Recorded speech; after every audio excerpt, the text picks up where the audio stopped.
That is nice ending. I like that. How that car whips. It's the sound of America, even though it's a Japanese car and a Japanese motor. So I'm sorry. We drive it over here to the U.S. Let's go. Happy late birthday, America. Woohoo. It's 2 days after the 4th. Of course, everybody was enjoying themselves, I'm sure. Thank you for joining us. This is Scram Jett, 8 p.m. Central Time on Tuesdays. I'm a little bit American out right now. I did try to attempt a green screen here. The fabric wasn't long enough. You can still see my carpet a little bit over here. It'll be okay though. It'll be all right. This is actually Kyle's run map. It works. You see it? See a little bit of it? It's Kyle's run map. Yeah. So thought it was pretty cool.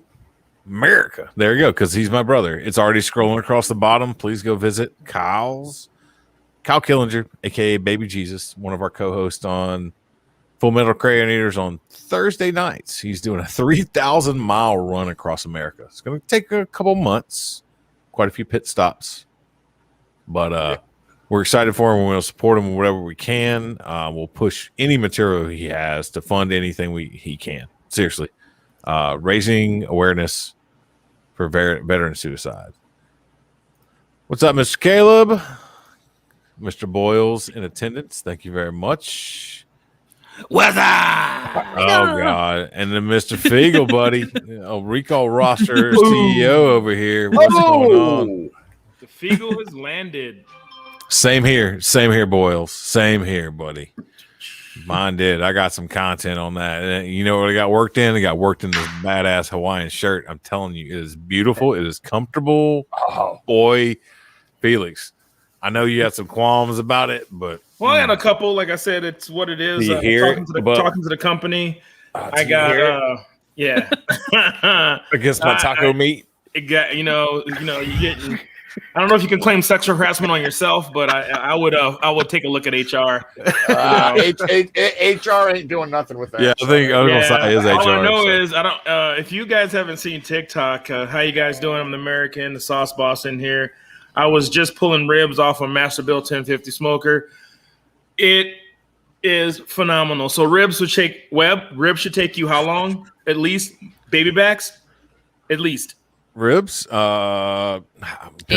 My method, 3 hours. 8? Jett, what are you doing to ribs that take 8 hours? Man. I do them in the oven. Oh. Hold on 1 second. Wrong show for this. All right. Anyway, back to people who cook properly food. Say it again. I couldn't hear you. I don't have a grill yet. Do you boil your meat too? Were you in the Navy? Oh my gosh. Anyway, so yeah, it takes like 3-4 hours. Rip baby backs, straight up. So I'm running around. In town, got out late. 6 at the most. 6 at the most. Yeah. So my printer's not printing, so I'm out of here. I get home at 4:00. I get the 1050 up and going, and Webb, it takes 20 minutes to get the temp. Get the ribs on there. Temp. It's 15 minutes to 700 degrees, bro. Yeah, that is true. I brought him up to 225, 250. Oh, so like 3 minutes? Yeah, and got it rolling, put the ribs on. They were already prepped this morning. I did it on my live. And no shit, dude, those ribs took maybe 2.5 hours. When I checked them, just to check them on the first temp check, they were already rocking at 170 degrees. And I bring my ribs to 205. Yeah. And I was like, holy shit. So I took a set, wrapped 2, and left one unwrapped. Dude, this thing is straight up. I know. We're gonna get into all that. We haven't done intros yet, so. Oh shit! I'm coming in hot. Yeah, you did. You're like, don't know me on TikTok. It's softballs. So, cuddling kittens. Please introduce yourself. Your hobbies, your pastime, your veteran experiences, whatever you need. You know the spiel. So I'm Cuddling Kittens, also known as Jenny. I am an Air Force veteran. I worked B-1 and F-16 motors. My hobbies include long walks on the beach, running long distance for no particular reason, and crochet. And occasionally I will make a TikTok. When they let obviously. when they let you make a TikTok. What beach are you going to? Vegas ain't on the beach. Lake Havasu, like I don't walk on the beach. I just thought it went. all of Vegas is a beach with no water. True, Yeah. true. Hey, we'll get to your comments in just a minute, people. I know there's a bunch of them piling in. Hell yeah. Uncle Si, free, please introduce yourself, brother. Uncle Si, Army vet, did everything in the Army as far as guard, reserves, active duty. Was just a mechanic, but got to hang out with guys that blew stuff up, so that was fun. But yeah, happy 4th. Hope everybody got all their fingers and toes still. So you can still open a bottle with 3. True. Actually, 2. Yeah, 2. You could use the other in theory. These 3. You lost these 2. True. And one hand. Manipulate.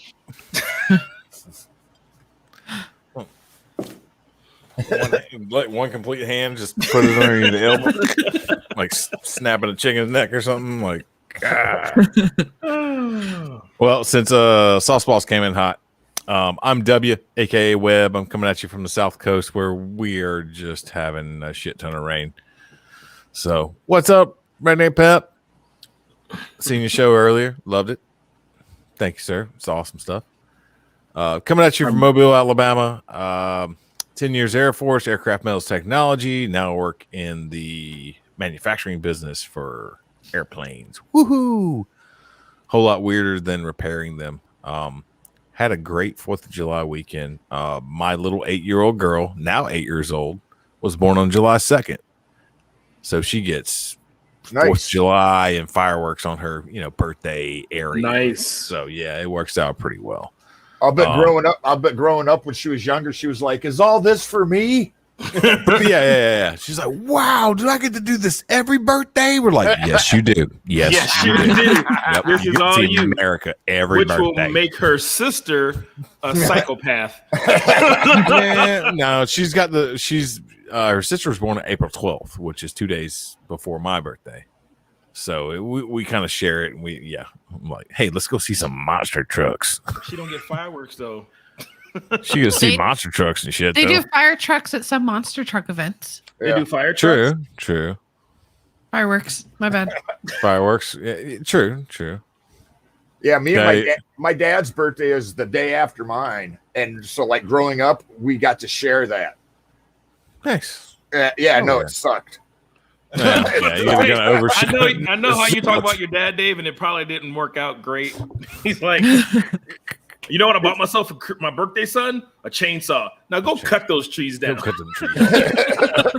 I bought myself a new shovel. I'm gonna let you use it. Dig that trench. All right, we'll catch up with comments. I think we started in it off here. Terry Brown. The Feagle has landed. Yes, sir. Recall roster CEO over here. Terry Brown, rocking and rolling. That's the guy who made my knife roll. Oh, nice. Oh, nice. Yeah. That knife roll is beautiful. Work. I love it. Yeah. Leather work. Oh, yeah. The ever-present Mr. Cerny. Trains in the house, bro. Choo-choo. Tom says rub those nipples. That MRE bread won't make you poop, Tom. Clog you up, bro. Sayo. I forget how you say that. It's I don't know. I just know Asayo, like Korean. So I got you. It's Annyeong, Haseyo. Hey, Jack. Josh, what's going on, brother? Cheers, peeps. Ulme Imdika. That's about all I can remember from Korea. Let me see what I remember from Korea. Tom loves green crayons. The hotel is 105. The Sunrise Hotel. That's what I remember from Korea. Is that Korean? Look at Korea. Our friends. I'm a Marine professional, comedian, MMA fighter, former contractor, loving husband. Damn, that's a great description, bro. Guarantee you, he's a Marine and he can spell. The army would give us little welcome to Korea books that didn't do a freaking thing. Welcome to Korea. Hotel fees. Make sure you make curfew. Yep. Pretty much that's welcome to Korea. Terry, if I was any more of a chef, I would get you to do a freaking knife roll for me. But I just got a hodgepodge of crap right now. But so do I. And beautiful work. He made a knife roll for my hodgepodge. And but I mean, your hodgepodge is like at least every single piece is $100 a piece and up. I just sharpen my shit, so it looks like $100. Just saying. Polish a turd till it's razor sharp. Oh, I've stolen copyrighted material. I need some more copyrighted material so I can freaking pump your crap, dude. I just thought it would look great in the background. Just saying, just a little, Oh, I guess I'm gonna get sued now. Sweet. Take everything the network has. Take everything. Yes. Well, it is another Tuesday. I guess we can maybe slide into the pun here. Slide. Just to let guys know where we're coming from. We are part of the Veterans Anonymous Network. Right now, we're broadcasting on twitch.tv/VetsAnon, on YouTube /Veterans Anonymous, and on Facebook, Veteran Anonymous 22. Usually on Monday nights, we do have a Monday Night Mayhem radio, but they're taking a sabbatical this summer, which is good. Let Josh chill out a little bit and Judy train up.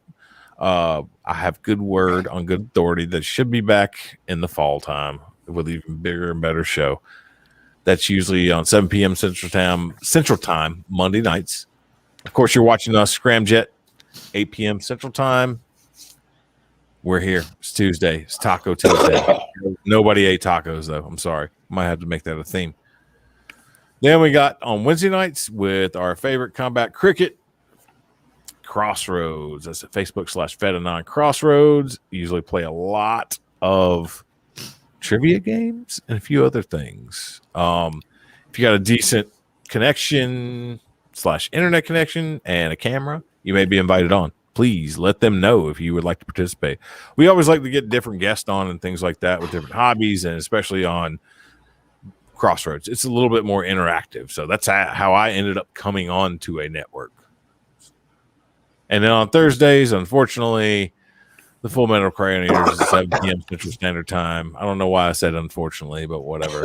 We still can't believe that we let them give a weekend safety brief, but it's always entertaining. They always have some pretty good guests. Dude, it's for purposes like, taxes. Oh, we get a tax write-off? Affirmative action. You got to let those people in there. We get that blue parking spot. We leave them here for 6 more months. All right. Okay. Then, I forget the Gunny's name, but the Gunny on last week that was awesome. Watched a decent amount of shows. One of our other free nights of the week besides Tuesday. Good guys, please visit us all on all these links and everywhere else. Scramjet also has a YouTube up as well. Just search for Scramjet. It's literally just for extra recording of these shows, so you can rewatch them. Yeehaw, guys. So happy birthday, America, is all I can say. We're 2 days post, but what did you guys get into? Let's get into that. Let's get into everybody's what they got into. Well, for me, I literally live a block from the Iowa State Fairgrounds, right? And over this weekend was the Good Guys Car Show. Yes. So I got to see and it's every year. I love it. Some amazing vehicles over there. I mean, everything from fully restoed to it looked like it rolled out the assembly line to how did you get that motor in there and why did you put that motor in there? And then they do fireworks. Iowa used to not allow people to buy fireworks. We'd have to go to Missouri, buy fireworks, come back, right? Well, the good guys put on a fireworks show, and then the rest of Des Moines citizens put on a fireworks show this weekend. It was Let's crazy. go, bro. It was nuts. I did a beer stroll, and literally, every direction I looked was stuff popping off somewhere. Oh yeah. The neighbor across the street had those cannon reports. Boom. Oh, the mortars. Yeah. And he was in his driveway. He's got a little wooden stand. He's got a little punk stick. He lights them and boom, and I'm like, fucking great. But nobody died and no fires got set. So good job, Iowa. I'm trying to find a gallery of it all, but if you guys have never seen or heard of a Good Guys show, it is the premier hot rod show in the nation. Car show, you'll be just yeah. Well, and I love here because I live right next to a Walgreens, a Quick Trip, and a Burger King. which at any given time over the weekend, you can see 5 or 6 cars in each parking lot. Yeah. And you get to talk to the people instead of sitting there seeing a trailer queen that has got like 5 miles on it. Yeah. These guys actually drive their cars. Oh man, it's a good time. Hell yeah. So what do you get into, Jen? I'm a very boring person. No, actually, I'm sick. I've had a nasty cold for about 3 or 4 days now. So I curled up in bed with my husband, opened up the windows. That way we could see our neighbors lighting off fireworks and watch Cold Case Files. And then I went to bed. Like I don't feel good. With the heat, there was no way I was going to go out sick with my toddler in that heat. Like, yeah, that'd have been just miserable. Yeah, maybe next year. I'm sorry. That sucks. It always sucks being sick over a holiday, or at least a participation holiday. Like Christmas, you can just like get up, unwrap presents, go back to bed. Yeah, that is true. But 4th of July and Memorial Day and Labor Day and things like that. And stuff. Well, you don't have to, but you would like to. Option. It is requirement. You'll be judged. True. You'll be found wanting. You ain't America. You're in America. All those get a ticket to England. Mm-hmm. We did go to the store to pick up food and wore our BBQ shirts. So we were festive. I made a TikTok and then by the time the end of the day rolled over, I was like, honey, I need to go to bed. I am not getting better. I am getting worse by the end of the day. So yay, sick in summer. It's great. Yeah, I made 4 pounds of pig candy. Oh yeah. On the master build, I lit the Oklahoma Joe for the last time, and I made pork shooters, which is sausage wrapped in bacon, filled with cream cheese with my seasoning in it, topped with fresh jalapenos. Then I had extra jalapenos, so I just chopped those up, stuffed them with Kobe cheese, and wrapped those in bacon by themselves. Then we just went to a buddy's house and. Trust me, I didn't need to buy any fireworks. We had, I would say, easy 15 grand in fireworks between the people that were there. Like 3 pickup truck beds. Dude, they were expensive. Front, back, side to side to the top, full of fireworks. Like we were lighting shit. It was like Baghdad. Like during shock and awe. Baghdad 2003. Yeah, during shock and awe out there. So all the food got eaten. Everyone loved it. It was kind of cool. Just hung out with friends, drank beer, and then pretty much went home and just been kind of relaxing, especially used yesterday to relax and recoup for this week, because hitting it hard, doing my BBQ thing, getting shit lined up for this food trailer. Yeah, no, it was a good 4th, really good 4th of July. Excellent, brother. Excellent. Well, we obviously had a birthday party on the 2nd, which is a Saturday. I had 4 screaming girls in my house. Well, we had a birthday party on the 3rd. I apologize. How many guys want to say that? Yeah. They were all below 9 years old, and they were just screaming, and I couldn't do anything besides shove like ice cream at them, like, shut up and go to bed. So, water balloons help. Yeah, they weren't actually all that bad. There were some old neighborhood friends that Annabelle and Eloise had from across the street where we used to live. And we contacted their parents and said, hey, want to have a little spend the night for a birthday? And they're like, yes. Oh, yeah. The other parents are like, yeah, here, take them now. Yeah. And we were like, hey, we'll take them. And if you guys want to come over the next day, a little bit, blah, blah. And they were like, well, we're kind of doing stuff to the house. And they're actually getting ready to do stuff for the house, to their house so they can sell it. And that's fine. No. I mean, it's not an excuse. It's like, hey, perfect. If you need a freaking break, just repay the favor later. You know what I mean? let me dump these 2 little girl over your house. Webb's over there looking like the Godfather. Like, one day I may ask you for a favor. Exactly. Ow! Hey! Fuck! Oh, did he get you? He just attacked my leg, like full on. bunny kicking back feet and everything. We're toasting a rebellion. I got sorry, people. I got blood coming through my sock. We got full-blown cat attack going on here. God damn. Get a cat, they said. It'd be great, they said. That's great. Yeah. He's not dead yet. He might look it, but he's not dead yet. Cats are fun. I have a 26-pound puma. Yeah, that's exactly what I want. Something that'll attack me randomly. I just uncovered a 8 gigabyte mini SD card. See how small that is? That was the largest they had back in the day. Date on it is 2012. Speaking of which, I mean, well, I have like a couple 64 gig for my GoPros. Dude, I have about 250 in my phone. I know. It's they're relatively cheap, and I mean, I don't shoot all that much. But if you get 100, you get 128, 512, whatever. But speaking of cats, before we had kids and we lived in South Dakota, that's what was on this little bad boy. And it was a lot of cat pictures. There's some other things. There's like Crazy Horse and a few other things like that, but there's a lot of cat pictures. We might get into that later. We threw a birthday party for little Annabelle on the 3rd, and the night before on the 2nd, about a week before, I decided I was going to do a brisket because Felix had unfortunately talked me into this master built smoker. Actually, fortunately now, because it's amazing.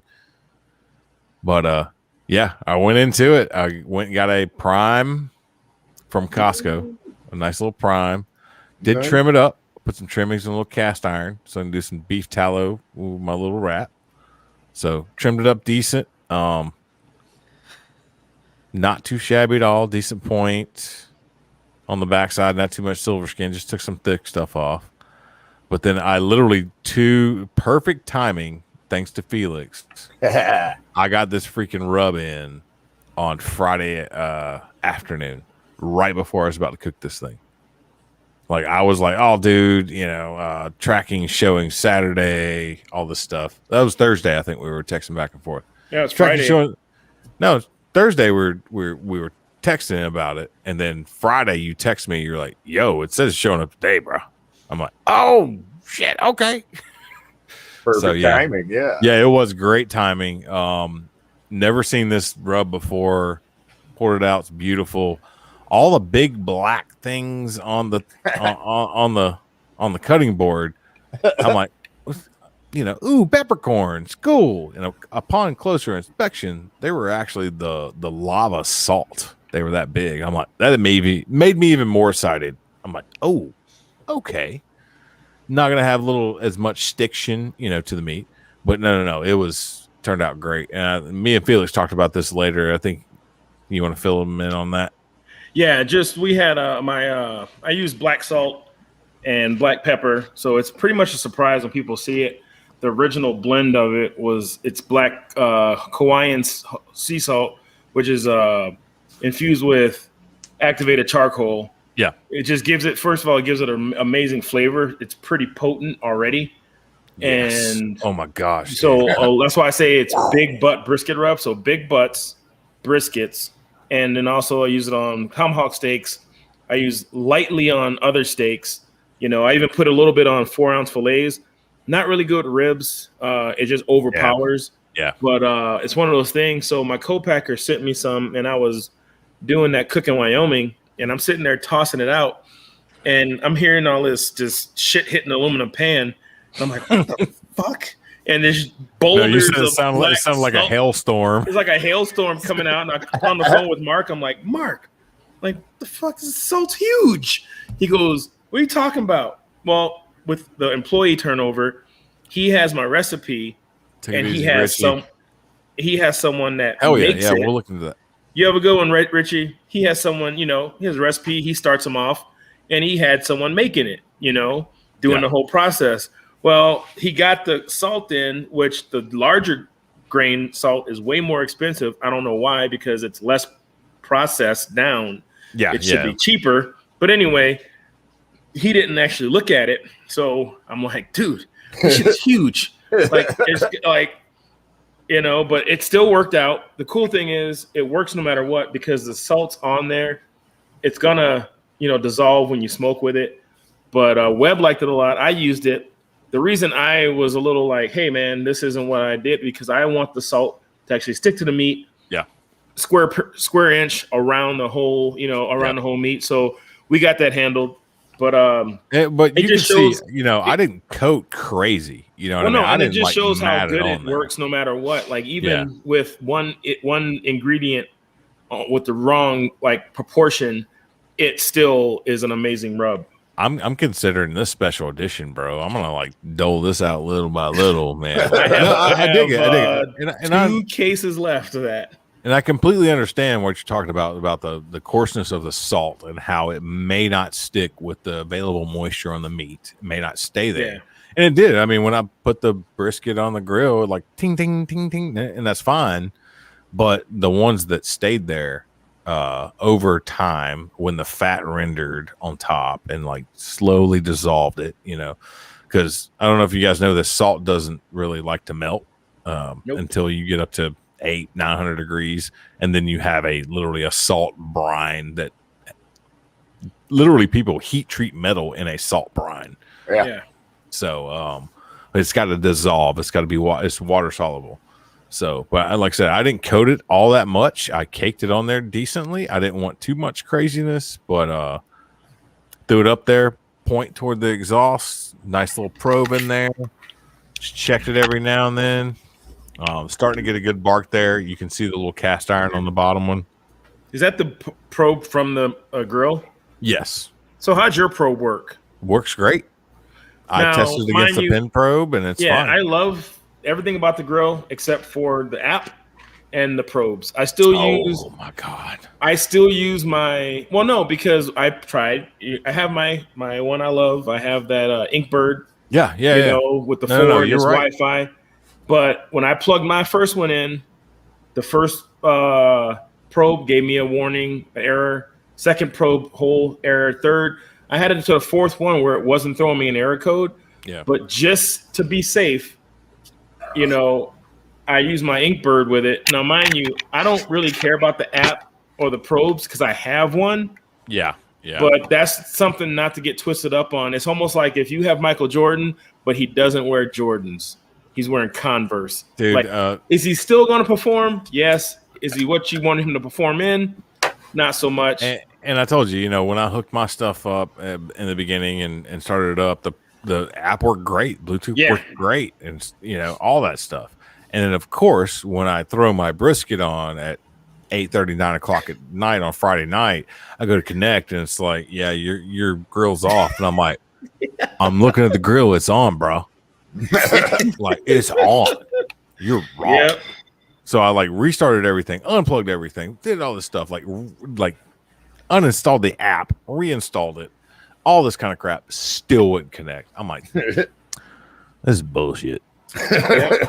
But so I just set timer on my phone. I had taken a nap when I got home from work, and just because I knew I was going to be up, because this is just the first time grilling on this grill, especially a brisket, which I literally have not done in a decade.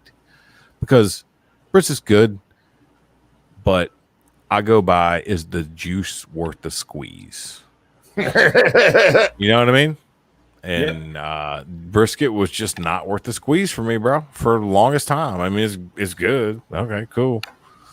But this one, dude, this rub combined with this grill. Oh, and also you see how it's lighted up right there and great lighting? My sister got me actually a grill light that attaches to the handle.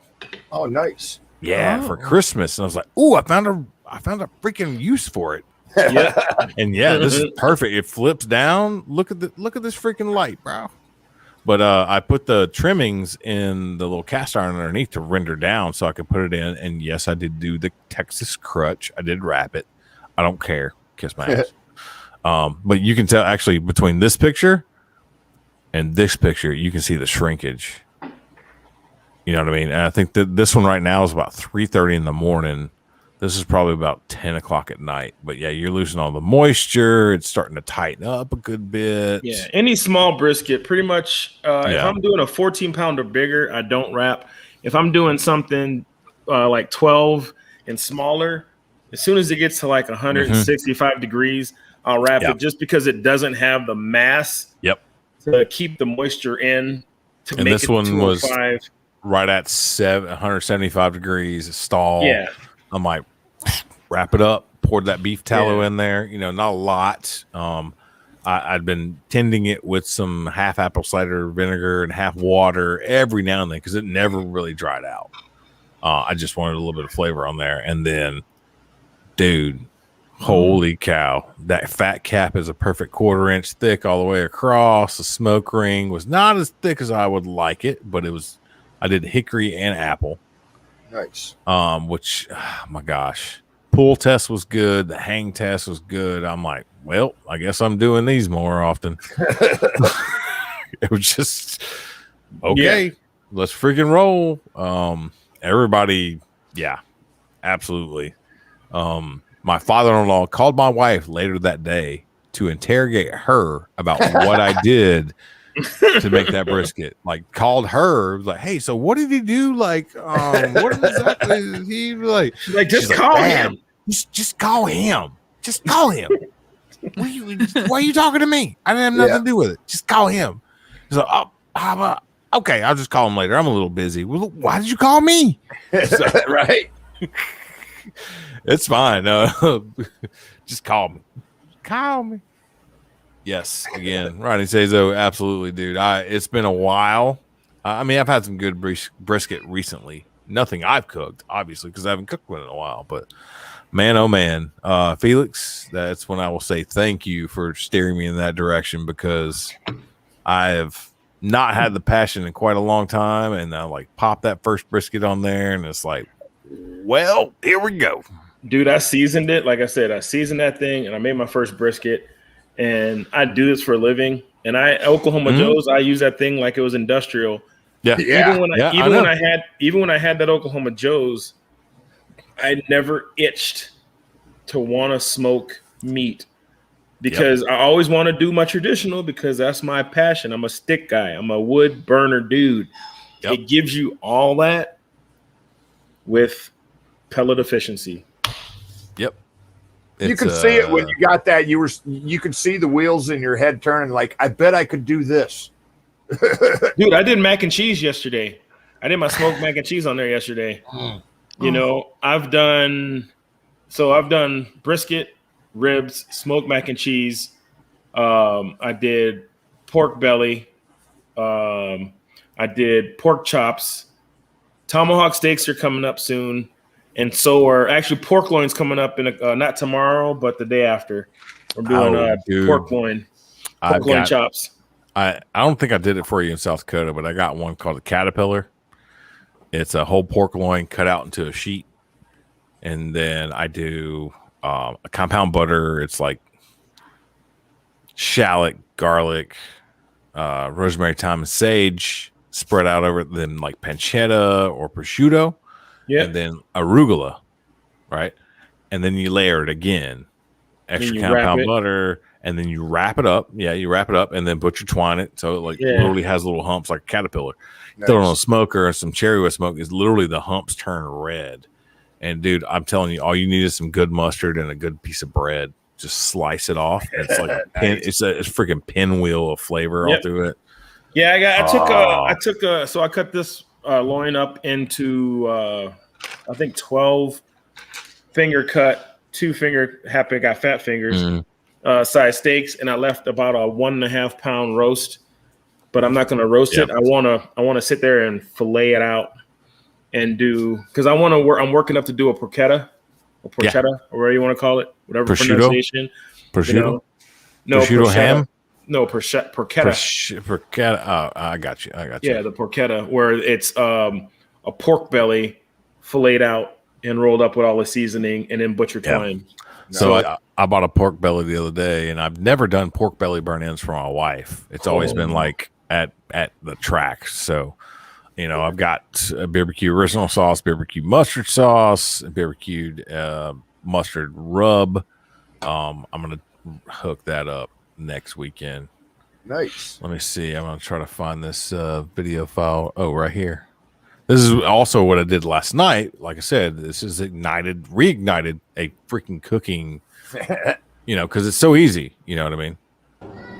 Got some Texas Twinkies with a little bit of that leftover brisket and cream cheese, some cheddar cheese, some spices. Sprinkling a little goodness all over. Some mustard rub on this bacon. Set them on that master belt for an hour or so. First time I've done these in a very long time as well. So it should be freaking delicious. Them are good.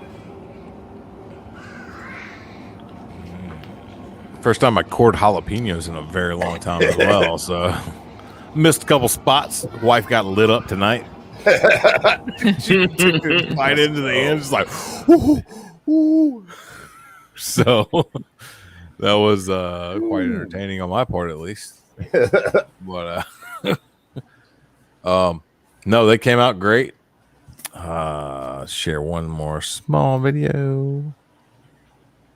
Oh, if I can find it. Where we at? Got them off the smoke. A little master built over there. A little sear on them real quick and they'll be done. Yeah. I just wanted to crispy the bacon up and then gone. So yeah, great cooks on 4th of July and the entire weekend. I can't wait to try more stuff. It's beautiful. Grill's beautiful. The rubs, barbecue stuff is absolutely amazing. The combo with this and just cooking it up. Felix, thank you for putting out a good product. Hey, man, I love you. I do. You know I love you forever and from the beginning, but dude, man, I think I need me some Felix babies after that brisket rub, bro. No. And I'm telling you, everybody like trying to get your kids some scholarships. No, I had Top Dead Center is a performance shop down here that I worked with a little while before I went to Airbus, and I invited all those guys over. Love them to death. They're fun dudes. They're awesome gearheads. I'm like, just come over. You haven't been over my new house, and most of them came over, and they was like, bro, we got a grand opening coming up. Nice. Like, nah, we can negotiate a salary. So. They can negotiate ordering some friggin' barbecue sauce. Yeah, no, man. I had the cards out. I had the shirt on. I had the jars out. I had everything, bro. Oh yeah, everyone. Even when I was at my spot, the people were like, "That's a nice Hawaiian shirt." I'm like, "Yes, it is." Yes, three it people. is. Three people. Man, can I get one? Like, not this year. Weren't you on my face? How long you been on my Facebook? Yeah. How long I've been punching this? Yep. And now you want. You know what? All it is. I'm not even upset. All it is when it comes next year for the second annual Same thing. Hawaiian shirt, then people have no excuse. They know the quality. I think you need to do this. You need to do this shit again in August. Screw that. We'll do a semi-annual. I'm telling you because it's fresh on the brain. So we'll get them. We'll get them released again. Get her done. It's just one of those things. I'm actually. I got to go talk to my embroiderer.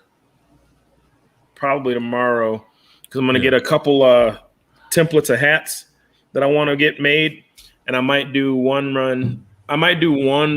Just because I've been asked a couple times of hats. The reason I don't is just because it costs me so much, and I can't do pre-orders. I got a big ass head. I need a little bit bigger than. What kind of ball caps? Are they the ball caps like what W's wearing? No, mine are fitted. Like this is a trucker. Yeah, I got hair. Ponytail. I rock the fitted. I like the fitted personally. I'm not a big fan of the snapbacks. Snapbacks are a little bit cheaper. I just like my hats to last. This hat's been with me for 3 years. I still got mine, and it's still not stretched out enough. So. Well, I'm sorry for your mom. Yeah, I know. Right. Oh God. Hold on. So I have my jalapenos to get all the rib. I did that. I might have missed a seed or a rib. Sorry. I don't take them out. Yeah. Ain't Barbecue no sauce and luggage for New York. I have to, or Matt won't eat them. Yeah. I didn't take them out when I made those little mixed deals. I don't know if you guys know it, but talking about big heads, I had to special order a Kevlar because they make an extra large Kevlar. I didn't know if you guys were aware of that. Yeah. I had to have a extra large Kevlar. Yeah, they issued it, the Kevlar helmet. Oh. Yeah, I never got they issued one. I got it. I turned it. I don't know. Anyway. Yeah. Here's my dad. He's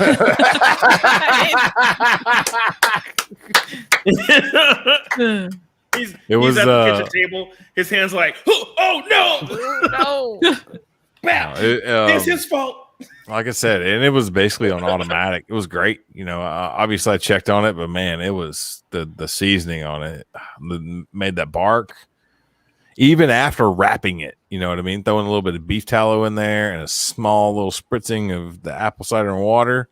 I was like, oh, this bark's going to get soggy a little bit. Well, it'll be all right. No. It had already set up so well during the whole 10 hours or so that it was on the smoker. It stayed. It was still crusty, even with all that liquid in there. So, yeah. Right, Jade? Yeah, that was Webb's dad's got the quote of the night. Old Rusty coming in with the zingers. Oh, good holiday. Good holiday. Cuddling Kittens, I'm sorry yours was so. No, I had a quick question. Yeah. So I plan on buying the grill that y'all two have. I just need to wait until after this PCS. Yeah. It's done. I told my husband, I'm like, Felix said Oklahoma Joe's is out the fucking window. He sold that bitch. I was like, no. And I was like, this is the sauce boss. I'm listening to the sauce boss. He's like, well, I was like, this ain't up for debate. This is what we're doing.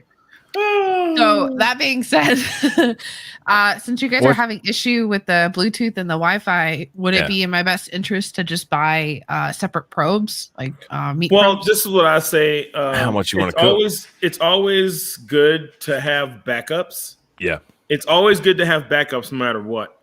Now, I used to start off with a lot cheaper probes and do a lot for less. But the more I started doing this, and this is my full-time gig, I like giving people the ability to have something that's economical. And I talked to my buddy Mike from Blazing Star Barbecue. He had a contract with this company called Inkbird, who I actually kind of heard of a long time ago.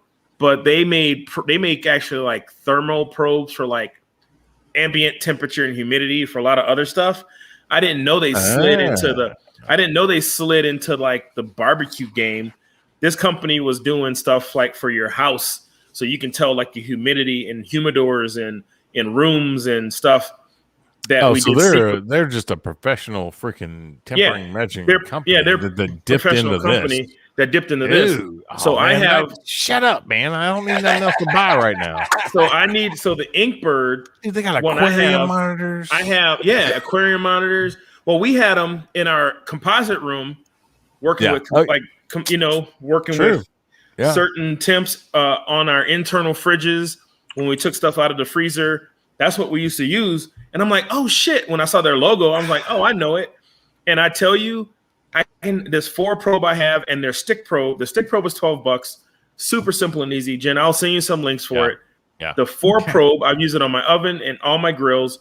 The magnet, and the cool thing is it doesn't look like it, but the back is magnetized. The shit, if you see my kitchen on my lives, if you look at the side of my fridge, both my Inkbird, the stick probe and the square 4 probe are magnetized to the side of my fridge. Yep. But anyway, this thing is 100% Wi-Fi. So today I had to run downtown and grab some wine to do something that you'll see videos of later. And I have my Inkbird on my ribs. And if I needed to, from anywhere, I can still look at it because it's actually Wi-Fi. So I don't care that the app for Master Build sucks. The grill itself, what it does is perfect. Yep. I just posted the link in the comments under Scram Jett. You guys see that stuff? It's great pricing. There we go. Yeah, and I get them on Amazon. Like I said, I got the stick probe on Amazon, and I got the 4 Pro Bluetooth wireless one, and I've never had an issue with connectivity. My biggest thing of it is that it's rechargeable. Oh, nice. So you're not dealing with batteries and stuff like that. We're straight up. This is a straight barbecue show now. I'm sorry, guys. Let me do a little screen share real quick here. Yeah, go ahead. So I have this little quick stick probe. I'm gonna go be a good dad real quick. I'll be right back. And I have this guy, and it's 100%. I love it. You can set plus or minus degrees on it. It feels bulletproof, really, really strong. The back is magnetized. So that's the little quick probe I use. And then the 4 probe I use is, well, this one, the price went up a little bit, but $100 I would have bought it. It's the IBBQ4T, and the back's magnetized. It has 4 probes with those little ergonomic handholds, so you don't have to worry about getting hot. And it's wireless Bluetooth. This unit sits at your grill. You just download the app and you see it on your phone. So if you follow me on TikTok, you've seen it. You can set custom temperatures and whatnot, and it's rechargeable. So those are the 2 items that I use when I barbecue. And I tell you, I was using a lot cheaper units before, and you can do a lot with a little bit, but you pay a little extra money and you're not buying 4 crappy items. You can buy 1 good item. Now, mind you, they do have probe companies out there that cost way more money than that. I just can't get down with buying $200, $300 for something that does for $100. And if you price shop, if you're a bargain shopper, I bought it for $50 on Amazon. I'm gonna watch them sales. So you can, if you put it in your cart, or if you put it in your what is it on Amazon? Your list. Either a list or a save for later, and I added it to both so I can watch those sales. Yeah, and it'll show you when it goes on sale. I think Matt better learn how to start smoking and grilling a lot better. Or Jen's going to be the one learning how to do it a lot. Hey, it don't matter how you get to smoke meat. Like, I'm home most of the time, and I figured it would be a good way to kill time and get outside. First of all, it's a fun hobby. And like, one reason people ask me, especially because I do barbecue sauce and whatnot, and they're like, how come you don't compete and you don't get into competitions? I'm like, for one, barbecuing for me, first and foremost, is my woosah. As veterans, we have our hobbies, and we have those little things like Dean with his trains, Michael with his Pornhub, Dave with his terroristic videos that he makes, on barbecue sauce, making ATF look at me all funny. But no, we have those things that bring us a little bit of peace, and when I'm out there and I got the grill smoking, it's just like everyone knows the smoker's rolling, leave that alone. I'm doing my thing. The food will come when it comes. I got a lot better at it. I'm not gonna lie. I used to be really bad at timing. Like the brisket will be done, and it's like 9:00 at night. I'm like, well, trust me, it's almost there. Only 150 more degrees. Because I didn't know. But when I tried my first competition, the community was great. The setup, everything, the cook that night, even in the morning, was amazing. But then you get to the whole judging part, and now people are judging something that you feel passionate about, that's like your baby. It's like judging your art. And so I didn't really want to get into it. So I just left it alone, and I do my barbecue thing. It's so subjective. Like you said, with art, you're like, somebody might like this sweet tang. Somebody doesn't like that sweet tang. So I kind of keep myself out of that lane. People can try my sauce, have fun with that and the seasonings, but I keep the barbecue, the catering, cooking for family and friends. It's fun. My joy is seeing people, like the last shooting thing I did up in Wyoming. It was for an organization that gives hunts for people that are missing limbs, kids and adults, not only veterans, but everybody, Nice. People in wheelchairs and stuff. it was amazing to see when I walked into this hall, in the VFW hall, 65 plus people, just pretty much you can hear a pin drop. All you hear is, and you hear a couple whispers here and there, but everyone's got a plate. Everyone's sitting there eating, and just getting down. And I just look at the crowd going, that's what it's all about. It's not about trophies. It's not about awards. But it just makes me, and the cool thing is, like, when you're in a good mood, you want to cook, you want to share.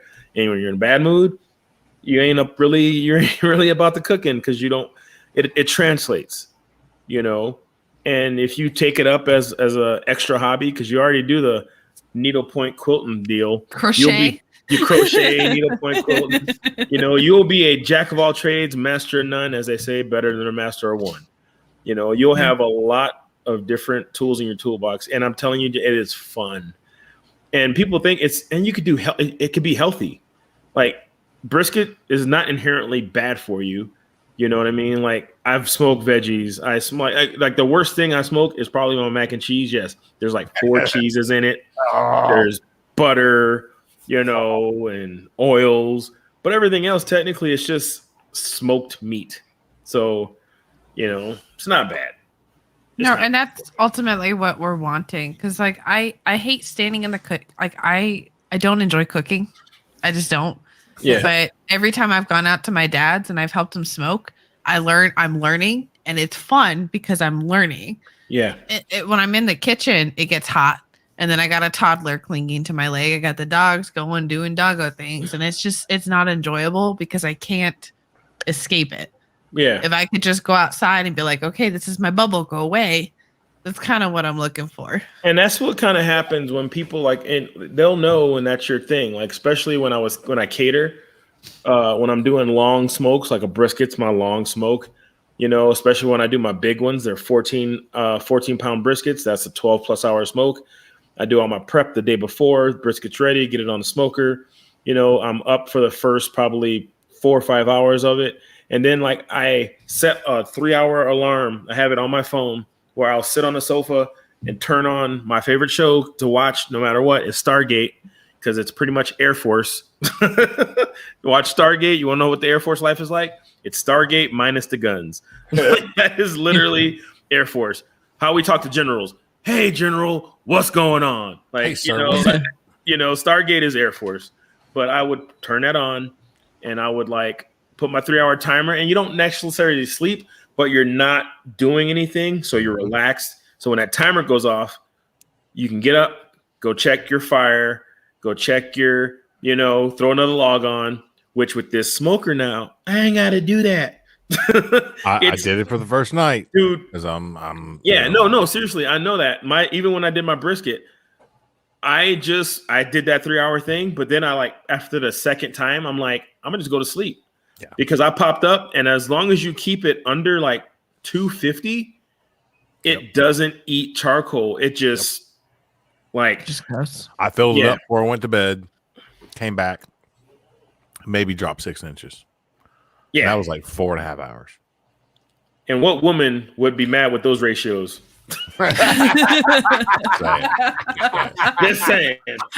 Just saying. All right. So yes, we love barbecue. Obviously, you can tell that. We spent a whole hour on it, which is amazing. But it's America's birthday, so we're good. A few other topics for 4th of July. So everybody's got like a canopy, right? Like a pop-out canopy, shade, whatever at events. I know, Felix, you got a couple, right? Yep. Yeah. So I go through, used to, about one a year because wear and tear back of the truck. I go to a lot of events. My last one, I set up next to the pool and anchored down. And one day, we can hear that.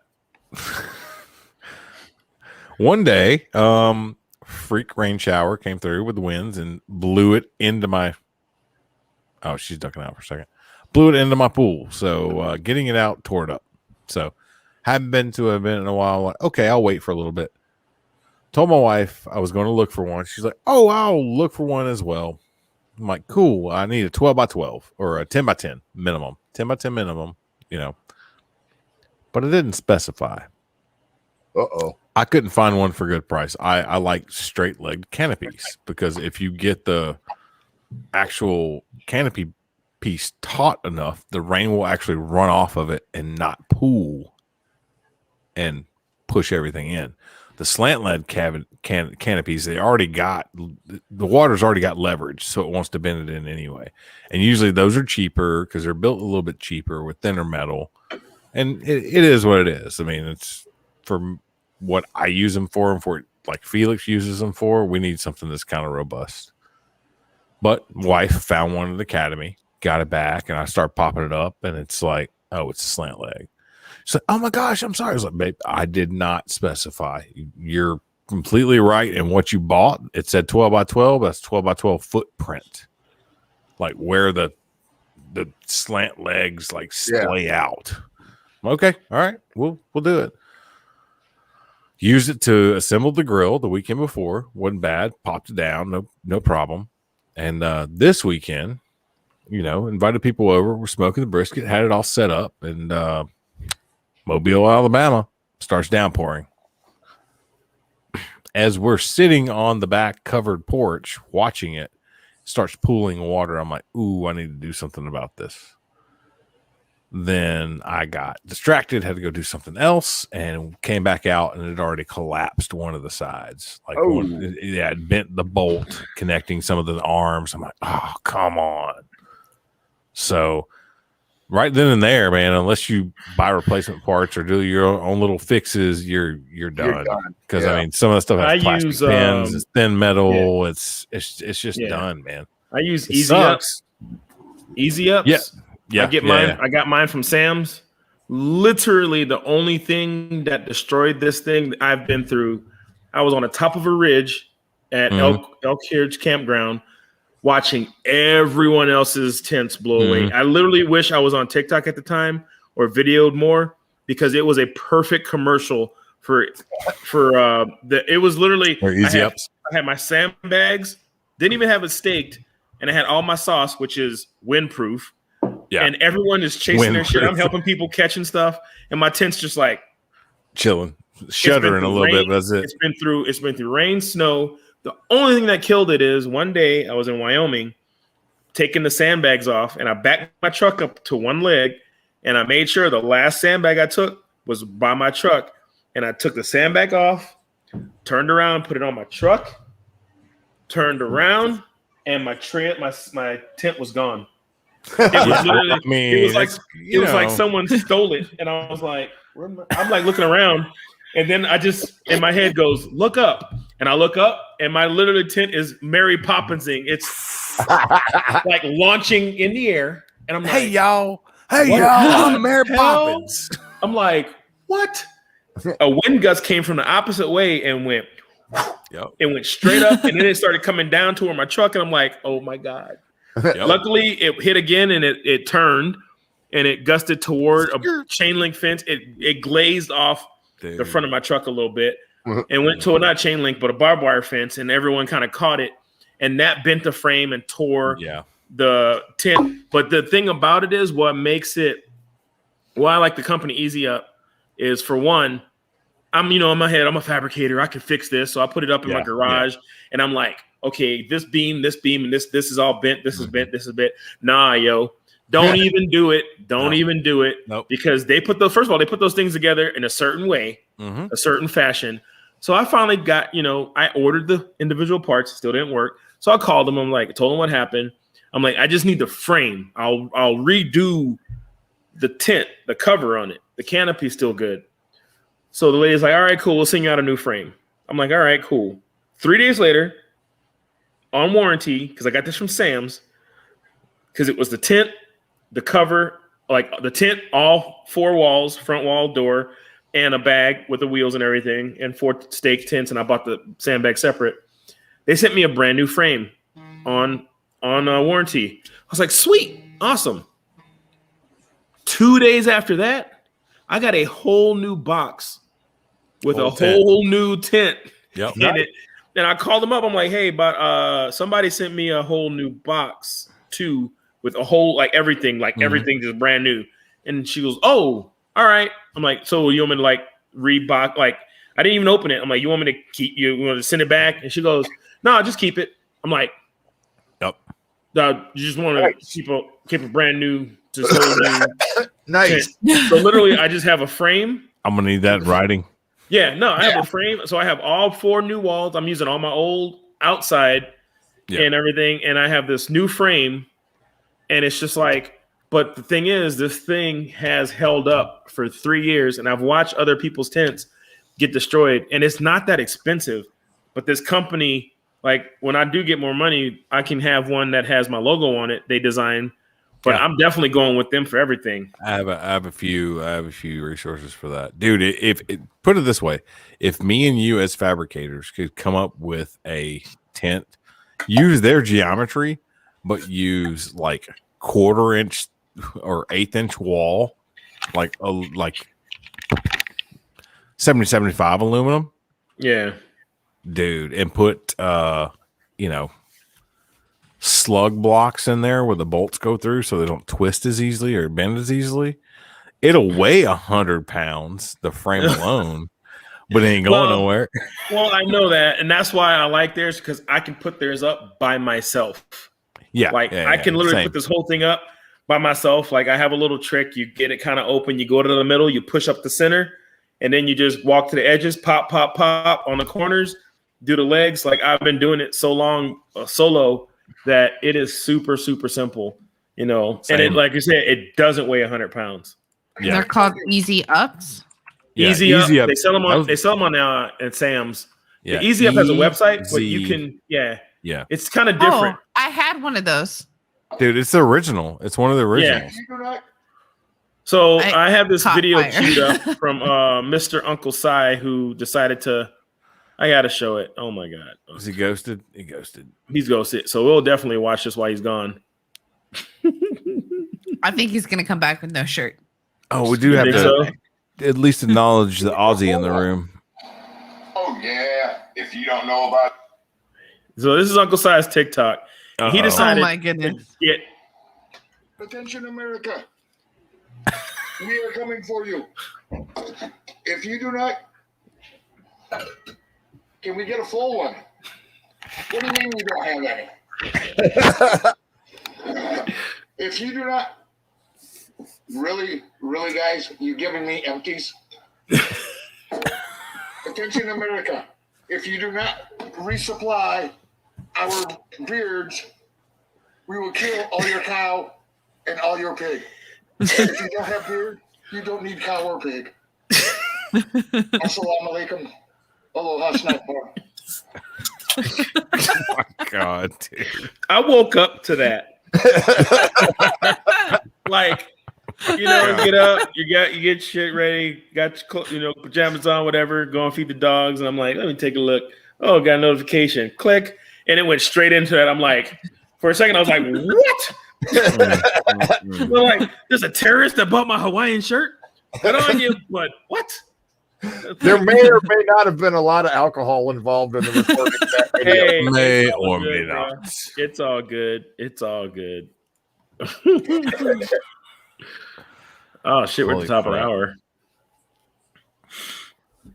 Well, I've been trying to get the topics, but I guess you can do your ads, Whatever. We've been doing nothing but talking about barbecue for the past hour. And it's okay. It's perfect. Yeah, I don't care. It's awesome. Yeah.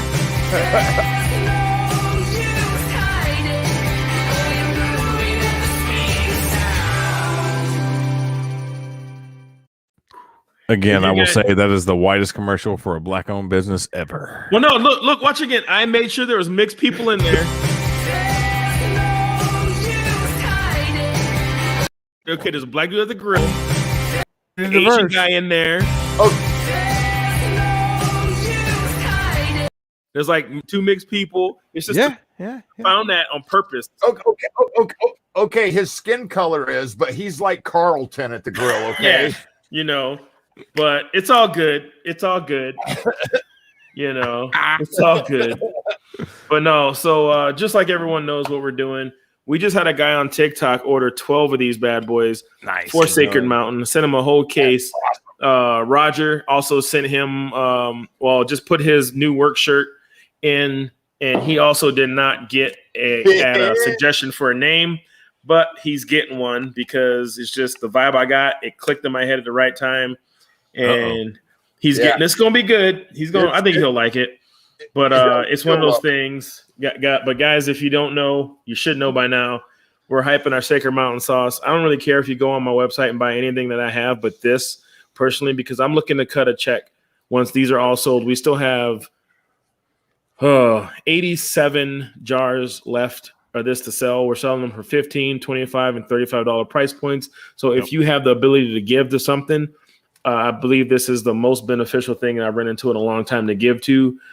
For one, like I was talking to someone today, out of all the programs that are out there, this one actually helps out Gold Star families. Yep. There is nothing out there that helps the loved ones of the people that we lost. There's nothing out there that helps firefighters, cops, wives, and husbands. Sorry. But I know we're getting serious, but that was. But it's one of those things like, minus it helping veterans, they also help cops, they help first responders, they help correctional officers, because there's other people in our community that sacrifice besides veterans. And who sacrifices more besides the family members that don't understand? Some of them might not understand the reasonings their loved ones decided to sacrifice their lives and not be there for them, But this program actually helps those people out, And so that's pretty much what I do. And that's why I'm doing this right here. And as always, you hit our website. The folks out there that have their promo codes, they know them. I'm not going to give them out right now. If you need them, if I know you, hit me up and I'll give them to you. But just help out the cause. That's what we're doing. And I think it'll be cool to see what we can give Sacred Mountain. And maybe next year we can reach out and find another program that we can also do this for, because it's not only just about them, it's about us. This is 100% about our community. So the Sauce Boss is what I do. Thank you guys for the people who've, received the Hawaiian shirts, all three of these folks. I'm not, surprised I didn't say Hawaiian shirt up tonight, but you got a nice reminder on screen. So I thought about it. So Sacred Mountain Retreat.org has been shared to all of our destinations, as well as barbecuesauce.com, just so you can get on in this nice little fundraising venture that Felix has put together for these guys, man. Like, literally, I'm gonna say this again. Fact, like, they're getting my Oklahoma Joe's smoker. I just modified it and put the rotisserie on there. I wish I could have given it to them, but I'm not that big. But they are getting a really good deal because it's a $650 smoker. Plus, they're getting 5 5-gallon buckets full of pellets, plus a rotisserie that doesn't even come. You are not going to find an Oklahoma Joe's with a rotisserie. There's only one, and I made it, and they'll get it. And of course, they get the Sauce Boss to come cook up there when you need it. Yeah. So, absolutely, dude. So I'm looking forward to it. And what you were saying, put it this way: anybody's got any apprehensions about this place? Obviously, Felix was questioning. Oh, I'm going to go up there and sing "Kumbaya" and wear Birkenstocks and have a tie-dyed shirt.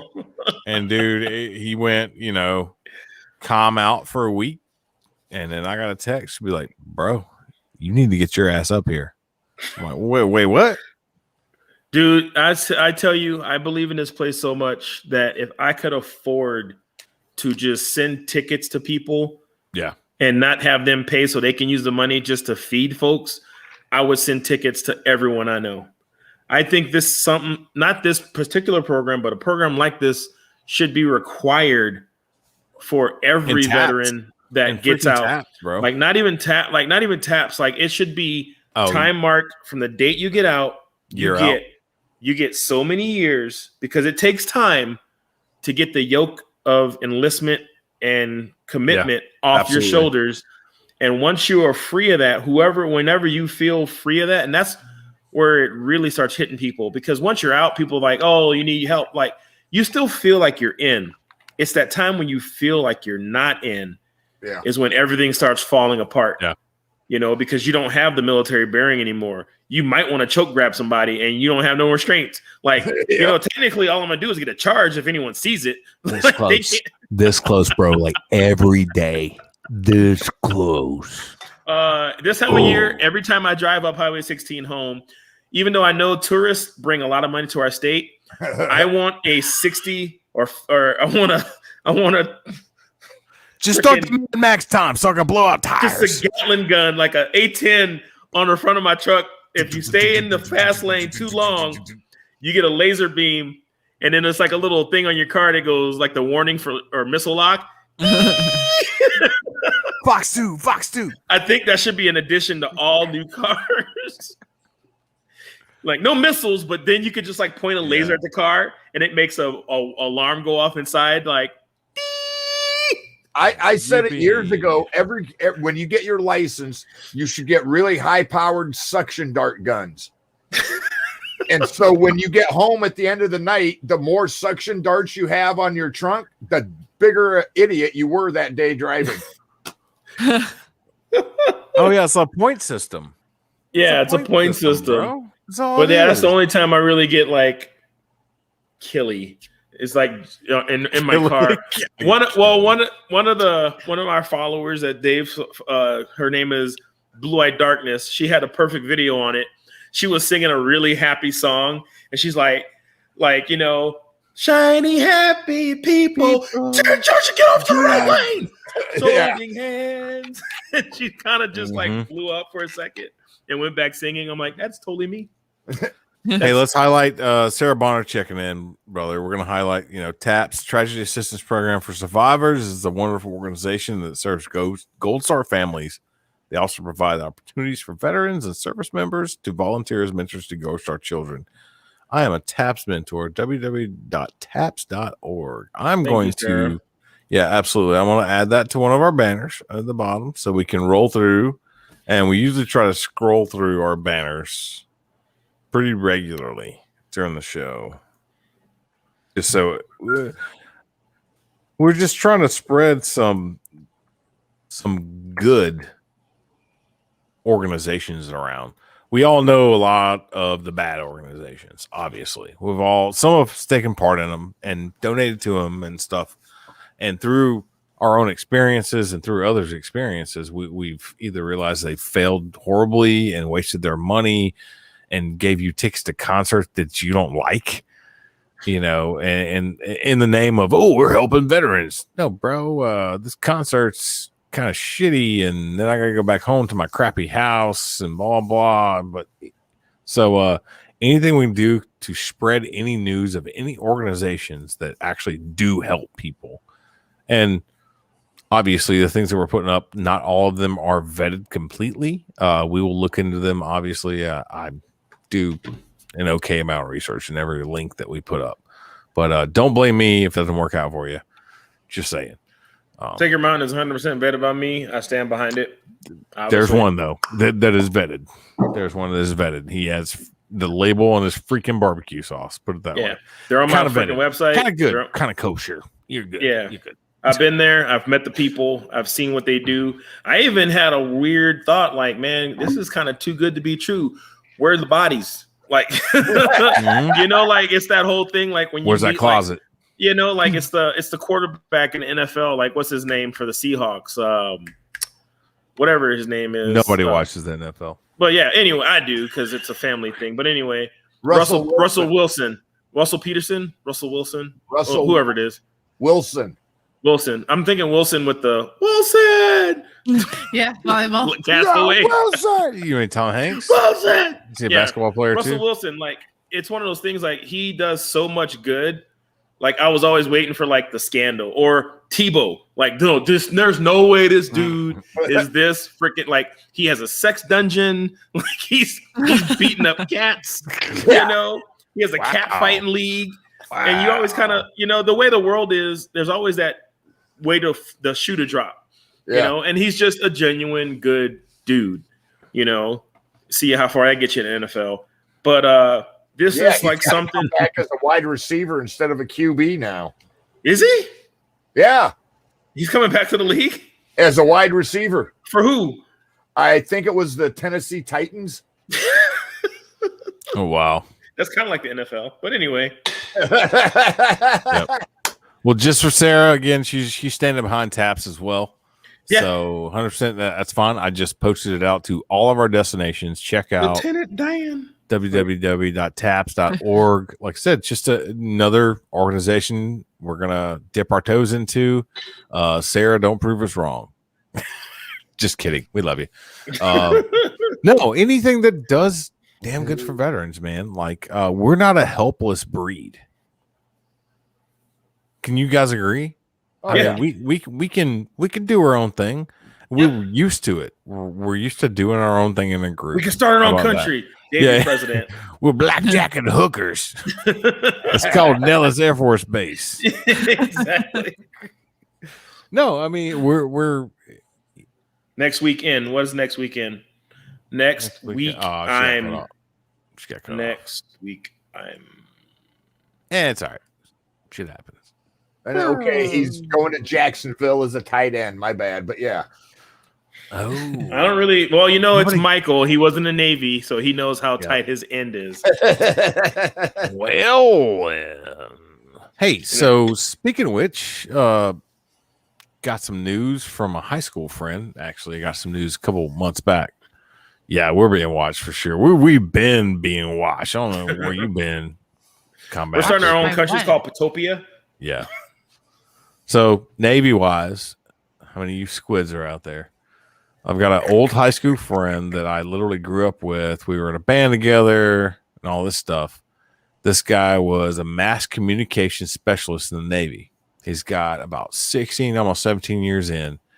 He just got chosen for the position of the communications chief for the Blue Angels in Pensacola. Oh shit! So he will be in charge of all the. He'll be the enlisted guy in charge of all the media that comes out of the Blue Angels. Nice. So yeah, damn good friend of mine. Name's Chief Michael Russell.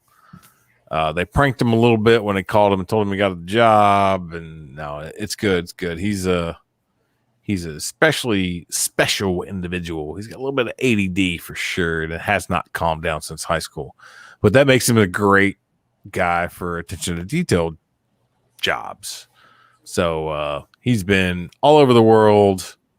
Diego Garcia ran AFN there, taking pictures at like 3 different inaugurations now, NASCAR races, Blue Angels, you name it. He's probably taken a picture of it in the Navy. Now he's coming back home down to the South Pensacola, Florida. Shore duty for his last tour, which is going to be awesome to have him. Super proud of the dude. We were all kind of crazy when we were in high school, and for this guy to come up and get into this type of position and be welcomed into the position, as far as I know, he was super proud of him, bro. This gonna be awesome, and get ready for some awesome Blue Angels media and pics. Nice. From Scram Jett. Might have some exclusive stuff. Just saying. We'll see. Yeah, they're awesome. I literally, if you want to go over on a Wednesday in Pensacola, you can watch them practice. It's nothing. But no, I like it a lot. I like that. Oh, there we go. Sarah's back. Next week, I'm doing an expedition with No Barriers USA with their Warriors program in Fort Collins, Colorado. I can tell you more about that. Please message us about all that. And if you have any video clips, please email us. Let's see. I really wish I could. Yep. No Barriers USA. Oh, no. I believe it. I believe it. This guy came down he's transitioning. He's PCSing from Murfreesboro, Tennessee. He was up there for a while. It was the second time being up there. And he came down for a week-long interview. And he's at E7. And they had him interview with the E4s and E5s. For a week? Yeah. Well, it was through the entire team. It was pilots. Yeah, my tech school's at NAS Pensacola, where the Blue Angels live. Yeah. And man, you want to talk about some dude, like to hang out with those guys and just talk to them and hear as the Navy calls it scuttlebutt, which I still think is hilarious that they talk about, butts still. And, but anyway, leave the butts out of it. And it's not even about, it's just the shit. Like, cause I was listening to them talk and someone asked me to do, to apply for the Thunderbirds. And I'm like, hell no. Like, first of all, I love working on planes, but there's no way you're going to have me on the freaking ground. Not that much. Scrubbing a freaking emblem, and doing all this extra shit just to go work. I'm like, dude, like, nah, yo, it ain't even that serious. I totally get it though. When I meet those guys, it's very impressive. The level of dedication and commitment they have to that recruitment tool that we use to get people to join.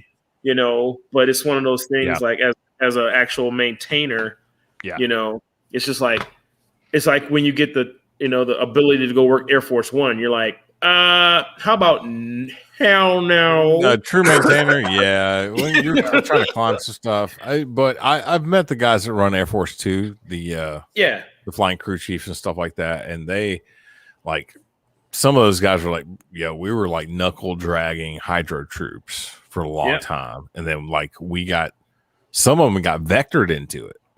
Yep. You know what I mean? They're like, nah, they have no choice. You're kind of crappy, but you're actually pretty good. So we're going to put you over here. And they come out of it like, bro, I didn't think I would like this at all. And I will never leave. Yeah. No, some people, once you get there, because once you get there, special duties, especially in the Air Force, you've passed all the bullshit. Like when I was in depot, there's no garbage. It is just literally your job, your EPR. It's your job. There's no like, did you volunteer for this? No, it's your job. You did this, bam. And then those guys, they're rated like you're gonna make. If you don't make rank in that group organization, it's because you don't want to make rank. Yeah, it's because you don't want to make rank. Yeah, no, you're right, Dean. And like I said, he went through quite a few different things.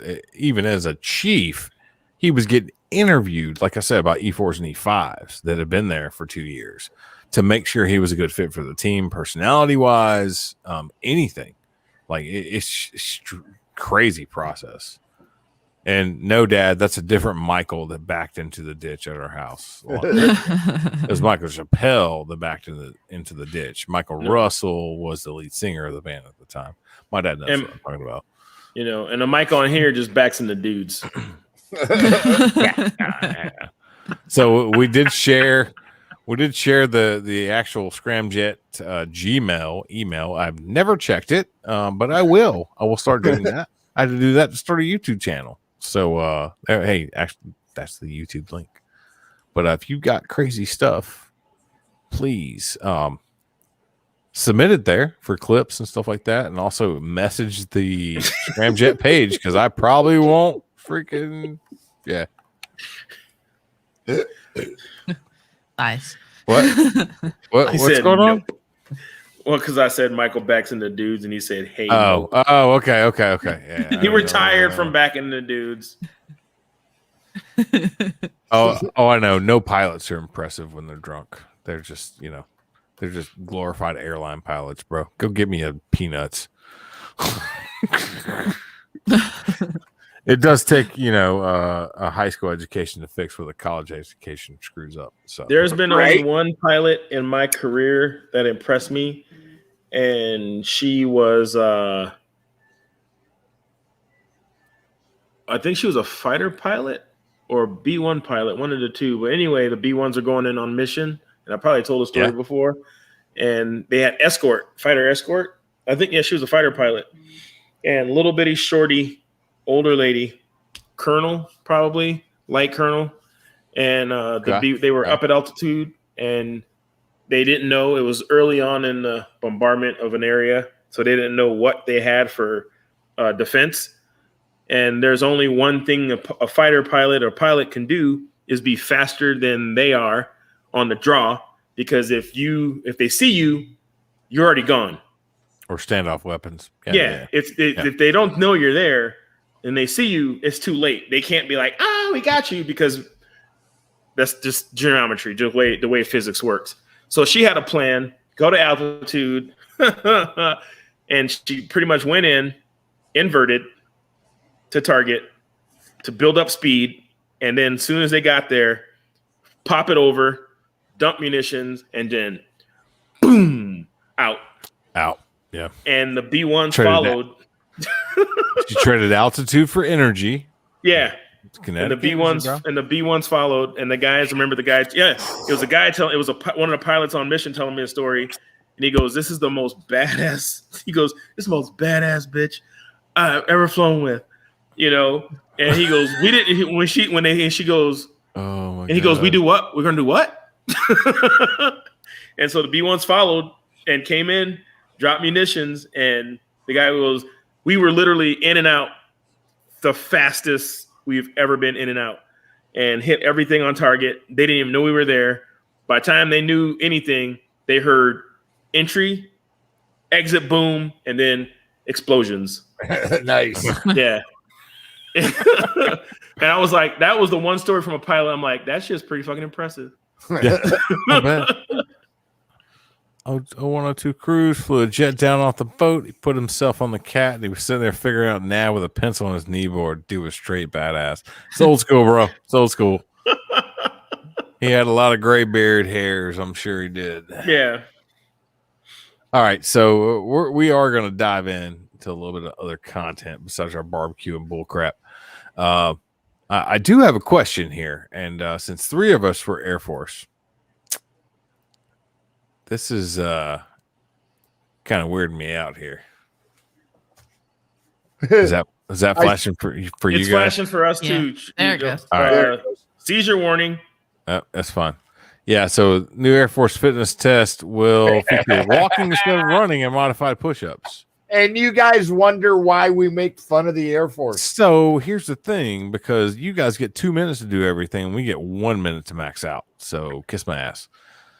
Yeah, but your max ain't the same. So yeah, the that's Air true. Force, They get like 2 minutes to run like 3 miles and shit. Yeah, hold on. Let me try this again. Well, they just might as well get rid of and go back to the bike test that they had when I first joined, because technically it should be a functional test. Well, depending on your job. That's what they're saying. That's what the Army's trying to do with their weird deadlifts and all this other drop load. Can you carry a dead body 50 feet kind of weird thing? Yeah.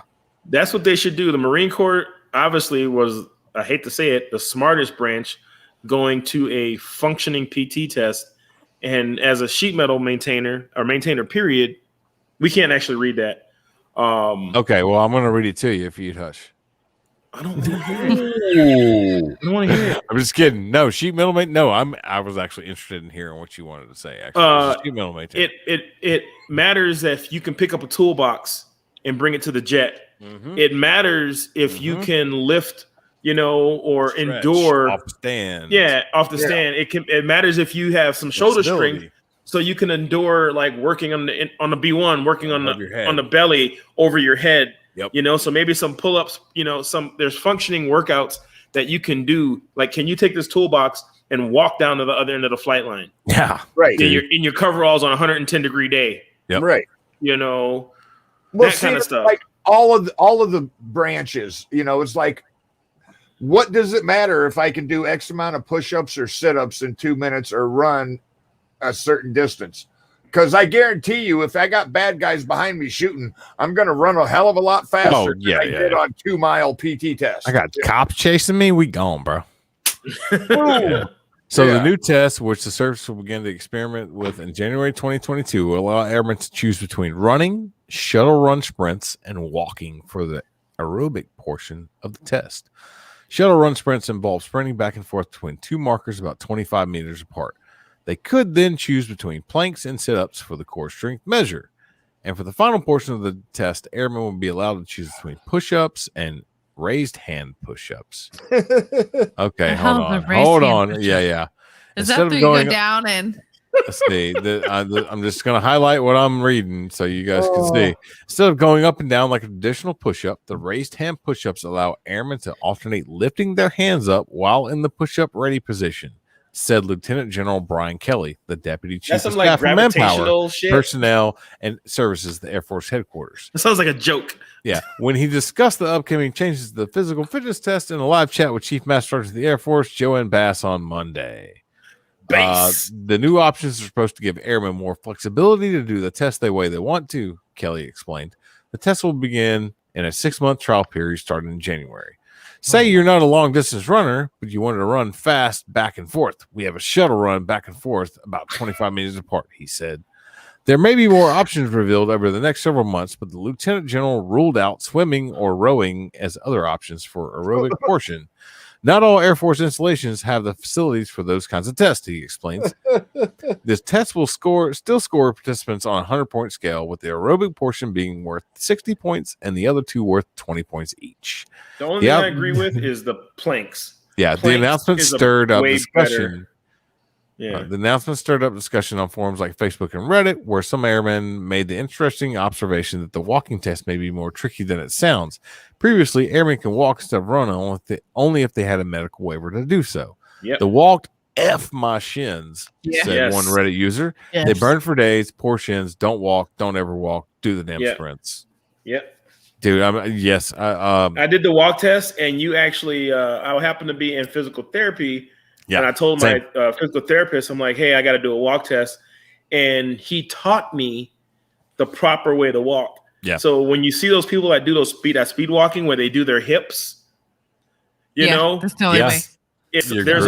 like you have to do that because it takes the impact out because people just walk. Yeah. Boom, you're actually supposed to swing. You know, because he taught me on a treadmill, he goes, the only way you're going to do this without burning your shins out is this way. And it is harder than running. All I can picture is a bunch of guys in Air Force PT doing a mall walk. Pretty much that's what our PT's like anyway, Bruce. Yeah, that was my that was my last 3 PT tests because my knees were so jacked up. My knees were so jacked up, dude. I couldn't do it. And that walk, I'm telling you, I made it probably by 15 seconds each time. It sucks. But you know what sucks even more is tearing a freaking tendon or a meniscus while running and then having not enough to have surgery, but enough for you got a little tear in there. You might want to take care of that. I'm like, you're supposed to take care of that.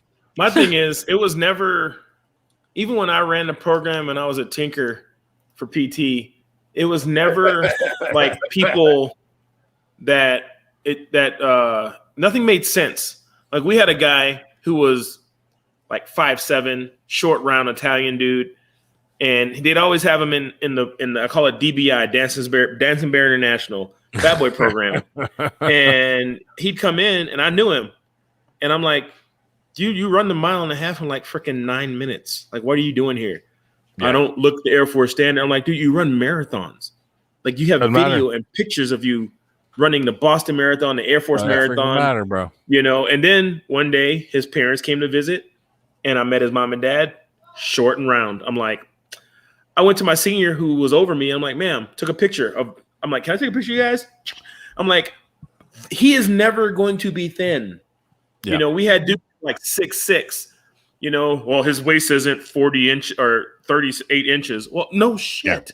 Yeah. 6'6", 290 pounds. 6'3" here. And he, they max out push-ups, max out sit-ups, max the run the 1.5 miles in under 10. And then they're coming in, and I'm just like, I remember watching one dude run it and I'm practicing with him and he started running, like sprinting. And I'm like, every time he come out, slow down. At the third one of me saying slow down, I'm like, I just want to see if this motherfucker keeps going. You got 3 more. And he sped up each time. I'm like, that program was so slanted. Yeah. And just to look at how dumb it was, you can make all the minimums and still fail. So So how is it a minimum if you can still fail? Yeah. Like when they used to do the walk test, they used to have a heart rate monitor, right? Yep. That you strap around your chest. Myself and my wife's at the time best friend. Well, they're still best friends. Whatever. They still live up in South Dakota, and he was a master sergeant at the time. We had a test at the same time. Had heart rate monitors on here. He was sitting there, and I watched his heart rate monitor jump from 80 to 130 in like that.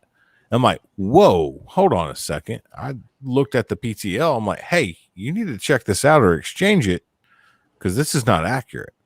Also, being a female guy, where's your cert sticker? Where's this been certified? Where's this been calibrated? Like, well, we don't need that. I'm like, this literally will determine someone's career right now.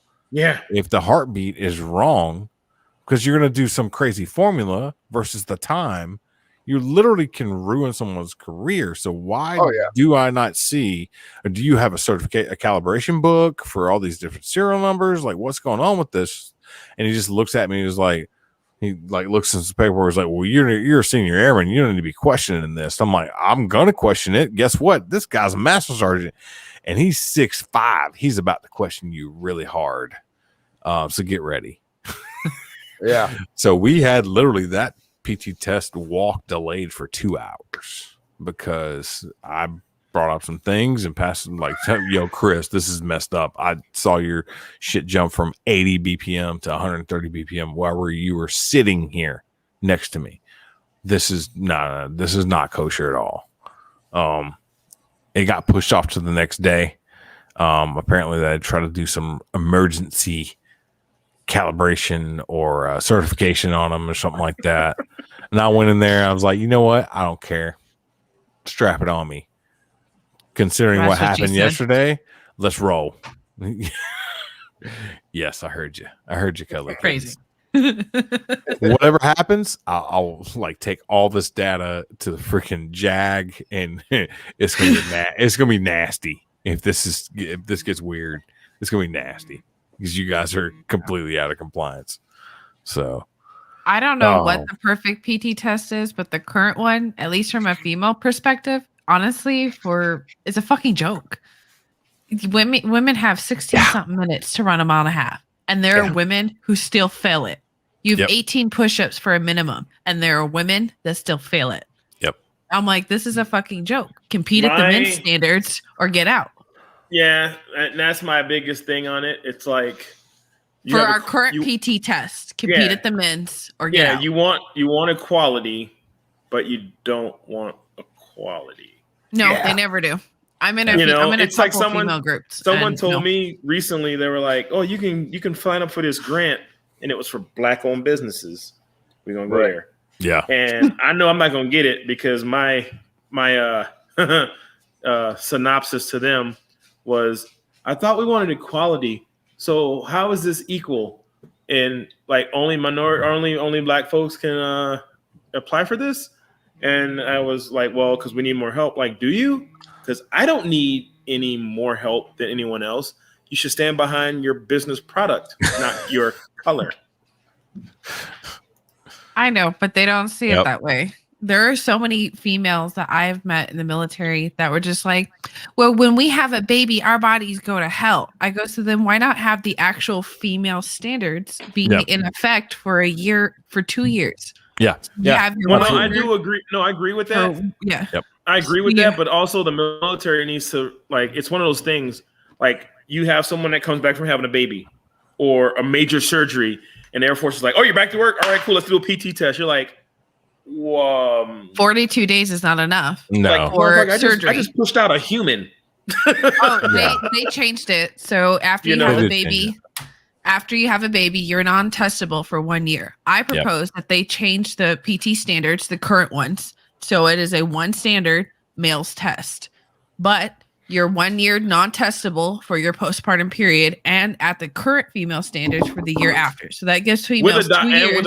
With a doctor's note too, because you never know with all that extra stuff that can happen, depression, a lot of hormone changes. Like we had a young lady. We had a young lady in my squad in Oklahoma. She was probably your size, Jen.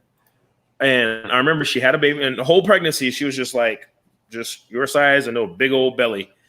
And she went and had her baby and came back to work probably however long it took back in like 90 or 2006 that you had off.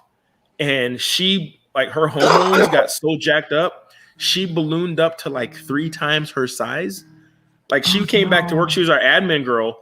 And I walked in that office and I was just like, hey, talking to her and doing paperwork and thinking she was like a replacement person.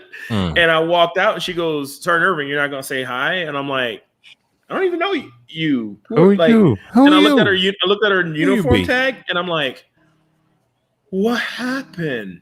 What happened? Oh no! It was a very, like, I didn't know what to say, because usually, okay, you gain weight during the baby, you're just like, oh, I get it, I guess something went wrong, but it was like afterwards, and she goes, my thyroid went out of whack and something else happened to went out of whack, so literally her body like retained, she touched water and it was like and it was messed up, because I remember we had a really shitty shirt this one time who was getting on her for being fat. And she had like proof that she was going through all this testing. And it's just like the leadership, we need to get rid of the toxic leadership in everything. But also having realistic PT standards for people in what they do for a living. Right. So I got a question about this right here. For the train main, there ain't no damn way. Ain't no damn way. I'm telling you, it's possible. It's possible. No. I don't try, and I can run a mile and a half. Walk a mile and a half in 16 minutes. This is a walk in 1.5 miles in 16 minutes. No, I've seen it done. No. Hold up. The standard for the Air Force was 1 mile in 14 minutes. Yeah, and I could do that. Yeah. We had a guy who didn't. Yeah, we didn't have a guy. We had a guy who didn't run his mile and a half. We had a cat who used to speed walk it. How long are your legs? First off, how long is your stride? Because you can't be much taller than me. I'm 6'3". Unless you are a mall speed walking champion, there is 0 ways that you're walking a mile and a half. See, Webb, you're just like toxic leadership. You're judging people. No. I'm judging people because this is unrealistic. No, it's doable because I can do it. If I'm in tennis shoes and I do my little shuffle thing, I look stupid, but I do my little shuffle.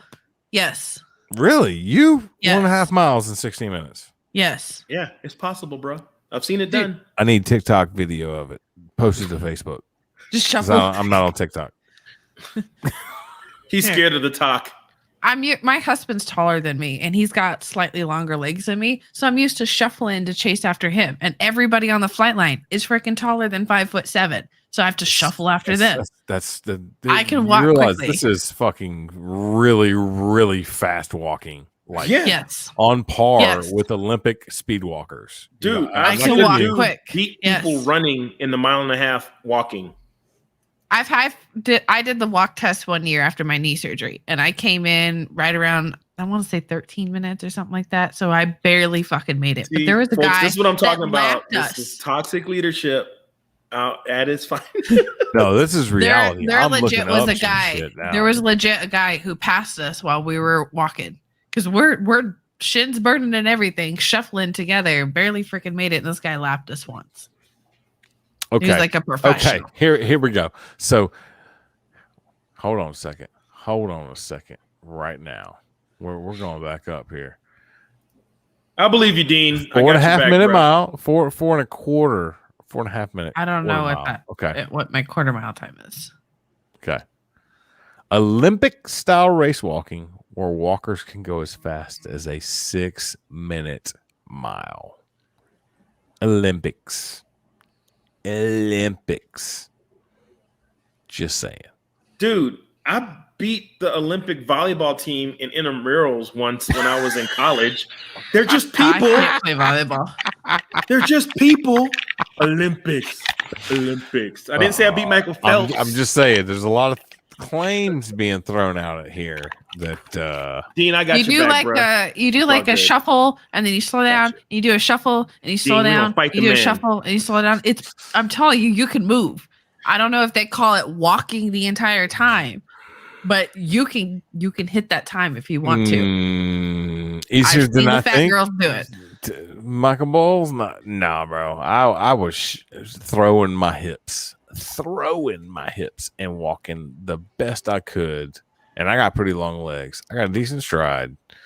Yeah, a mile is what the Air Force standard was for a walk. Now it's 1.2 kilometers. What? That's even I shorter believe than a so. mile. For the walk test, I it's think it's shorter like 1.2 kilometers or something like that. That's It's shorter than a America, mile. folks. Then I don't even know what that is. yeah, making shorter up than a shit. mile. Then so a kilometers is 0.6 miles. Can't be just making up words. How many people do we have to bomb so everyone's on the freaking imperial standard? I'm just saying. All Everybody. 178 other countries. we got Speaking of- we got some munitions sitting around. I'm just saying. But speaking of PT tests, that's an interesting concept. Where just you get tested if you want to stay in, you need to stay in shape. The Army, Otherwise, you get the fucking boot. The Army used to do that. If you didn't have a current passable PT test, you couldn't re-enlist. Yep. See right here, 1 foot on the ground at all times. That's how you walk. Yeah. No, I can't do that. It's exactly. Yeah. We're talking the standard now. But, no, you wait till they You look weren't at walking. the clipboard and then you move. Then you jog. And then Then you wait till they look and then they look up and they yell at you, so you slow down. And then you wait till they look down again. Yeah, exactly. See, when you're walking and within regulations, if literally you're pulling those times, you are literally need to be in the Olympics for race walking. I think that is an actual event now. It is. No, it's been an event for quite a few years. Yeah. I can't say I blame him because if you're not moving correctly, your shins will be on fire in seconds. Well, absolutely. Absolutely.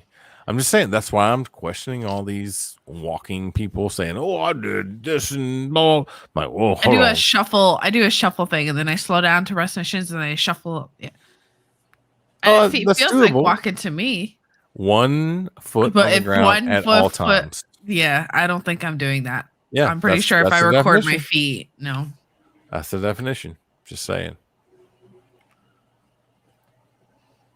Now, Navy walking may be different. You know what I mean? Audie, you were still almost dying with asthma at Fort Carson, bro. Shit. Was it diagnosed asthma back in them days, or was it just called a lung? You were a lunger. A lunger. Yeah. Hey, lunger. You like Val Kilmer, bro? That's all I can think about. I'll be your huckleberry. I'm your huckleberry. Yeah, elevation does. I was up in Colorado in the mountains. I parked my car on the side of the road and walked probably 50 yards. Grabbed my camera, ran back to my car, then ran back to where I was at, and almost died. It was like, dude, I drove from freaking Alabama to South Dakota and got to the base of the Black Hills. I was like, ooh, it's a little thin, bro. Because I came from, like 100 feet from sea level to about 3,500 feet average. And then you roll up to Harney Peak is 7,000. So, well, that's what we loved about being at Carson because we weren't quite mile high like Denver is. But like when we'd have to go to NTC or down to Texas and we're at sea level and we're jogging, everybody else is dying. And we're all like, oh, this is fucking easy. I love this, Yeah. Yeah, done and done. I got plenty of oxygen now, bro. What's going on? Absolutely. Oh, what else did I have? Probably not much. Air Force PT standards. We got off on I'm okay. No, it's good. It's a good discussion. You know what I mean? We had a lot of. It was back and forth pretty good. I dig it. Kind of boring, but my pool is finally clear. I know Dean is happy to hear about that. We speaking of your pool with that, what was it? Green algae? Yeah, it was mustard algae. Okay, we got a lake up here in Iowa that the DNR, natural resource people, said don't go swimming, don't eat anything you catch out here, don't touch the water. Oh wow! Don't touch that. Yeah, and I'm like, okay, wait a minute now. Don't touch the water, or you're gonna poop squirrels. There's apparently this weird green algae that's infected the whole lake. They don't know what they're going to do about it, so they're just like, don't go there. No boating, no fishing, no swimming. Ew. It's copper sulfide. You sprinkle it all over the lake with a. That's going to be a lot. That's going to be a lot of copper sulfide. Kill the crap out of it, though. How long did it take the pool to clear up once you put the right stuff in it for the mustard algae? Oh, about 4 days. That's not too Once bad. it kept everything balanced, and it's misdiagnosed as like a copper. Oh, you use too much Clorox products, and they got a lot of copper in them. So yeah, do that. And then we took another water sample to another pool store, and like, yeah, you have a horrible case of mustard algae. That's why it's green, not copper. Who's that other guy? He's stupid. So we treated it, and like literally today, it's like really, really freaking clear. Okay, Audie, I'm just going to stop you right there because if there's any lake that says you can only eat one fish per year out of the lake, I'm not eating any of the fish. I'm sorry. That's probably because of like mercury content or lead content or something like that. Yeah, I'm not going fishing there in the first place, bro. Exactly. And I'm especially not going to be like, well, wait, did I have fish from this lake earlier this year? Oh, why not? No, I'm not having any fish from that lake. Yeah. Okay. Dean, it was mustard algae. We did have those globules and stuff like that. I know exactly what it looks like, but it had gotten to the point where we were brushing it so much that it was like suspended. So it was horrible. So we literally backwashed and filtered and brushed and shocked and backwashed and filtered and brushed. So, I mean, it actually helped out a damn good bit. So have a pool. It'll be great. You'll love it. It's not, well, I mean, I had it great for a while with minimal crap, but we had so much, we had 3/4 of an inch of rain just today and during the daylight. So we get so much freaking rain. So it's ridiculous. So, but speaking of rain, that is why that I'm thinking about building something like this on my porch. Oh, nice. I need me a freaking barbecue shack, bro. A little pergola, a little I got the space.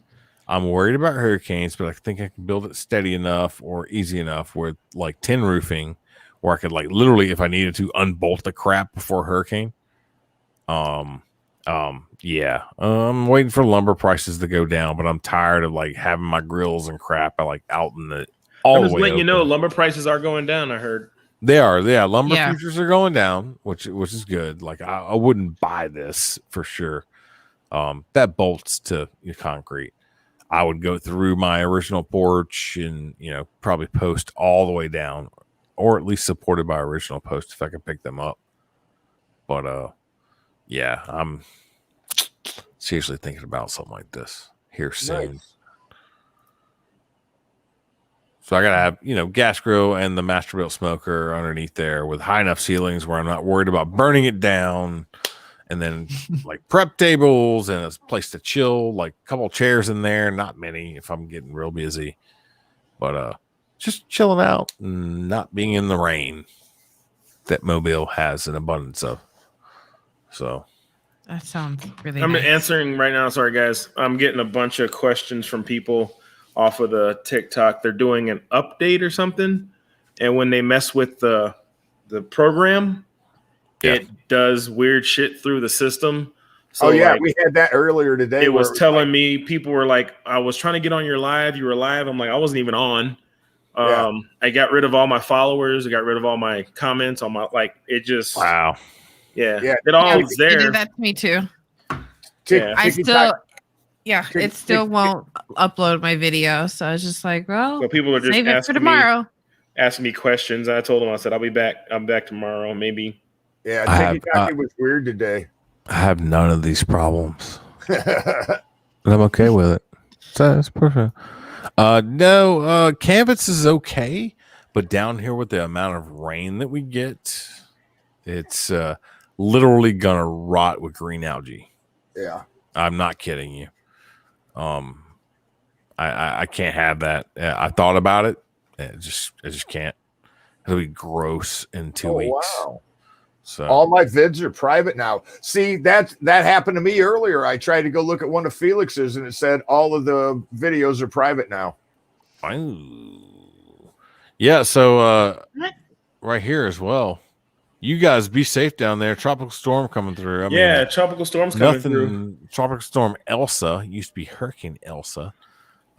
English language is kind of redundant sometimes. Every time I hear the name Elsa, I just think of Let It Frozen. Blow. Let it go. Let it blow. Oh yeah, I got 2 little girls under 10, bro. You know better than that.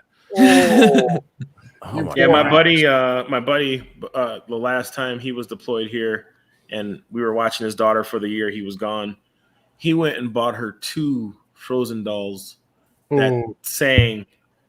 And you want to talk about the restraint of Uncle Felix to not launch that some bitch out the window because she is, bro. And I was little screwdriver and batteries gone. Oh, the batteries died. I'm sorry, sweetie. That's what I do. Batteries. But I'm sitting here trying to explain. Oh, I'm trying to explain to people what banana pudding is. It's not the banana pudding you get in a cup or Jello banana pudding. No, they don't understand what real banana pudding. So someone sent me a TikTok video that was really funny, and it's a young lady eating banana pudding after it comes out the oven. And what? You just exactly. And the kid goes, "Why would you even do that? Are you stupid?" I'm cracking my knuckles right now. I want to get in a fight. And so people they're like, "I don't get it. It's just banana pudding. Don't you eat it warm?" I'm like, I'm so Southern that my mother's nickname for my kids is Nana, right? Yeah. And my father got to pick his own nickname for the grandkids, and he picked Puddin'. Yep. So my mother and my father collectively to my kids is Nana Puddin'. Yeah. Funny. Put it that way. I'm that Southern. I'm that far south. Yeah. So if you have never eaten banana pudding, oh my god, dude. Banana pudding. It's not pudding. It's banana pudding. Pudding. It is 2 different things. You need Nilla wafers required, bananas, and you need custard. And I don't even know what the stuff is on. Vanilla wafers is Nilla wafers. It's literally how it's spelled on the box. Nilla wafers. I know. No. I know you said it right. I'm just clarifying for all these idiots. Yeah, other folks. And if you eat this after it's cooled, you will never eat banana pudding. What do you mean after it's cooled? It's never hot. What? It's never hot. What? Banana pudding is never hot. Yeah. Yes, it is. Yeah, you put it in the oven. What? No. Yeah. No, it's a setup freaking pudding. No, mix it. You put it in the fridge, bro. No, no. See, you make it wrong then because you have to I'm the most Southern dude here ever, and you're telling me I make banana pudding wrong? You're crazy. You're still more northern than I am. Thank you very much. I'm from Louisiana. Mama Lona. You ain't been to Louisiana in freaking 25 years. You just moved back. Anyway. Real banana pudding is big. You go look it up. Go for it. There, if you use Jello pudding and you don't have to put it in the oven, it is not banana. If you don't have custard on top, it is not banana. It's just pudding mixed with shit. Oh wow! Let's see the top 5 banana pudding recipes ever. Oh, wow. Combine all ingredients. Chill until serving. Combine all ingredients. Chill until serving. Oh, combine all ingredients. Oh, God. Keep the container in the fridge, man. Yeah, you put it in the fridge after it's serving. Cooked. No. There's no cooking. Because it's wrong. Oh, my God. You don't cook custard.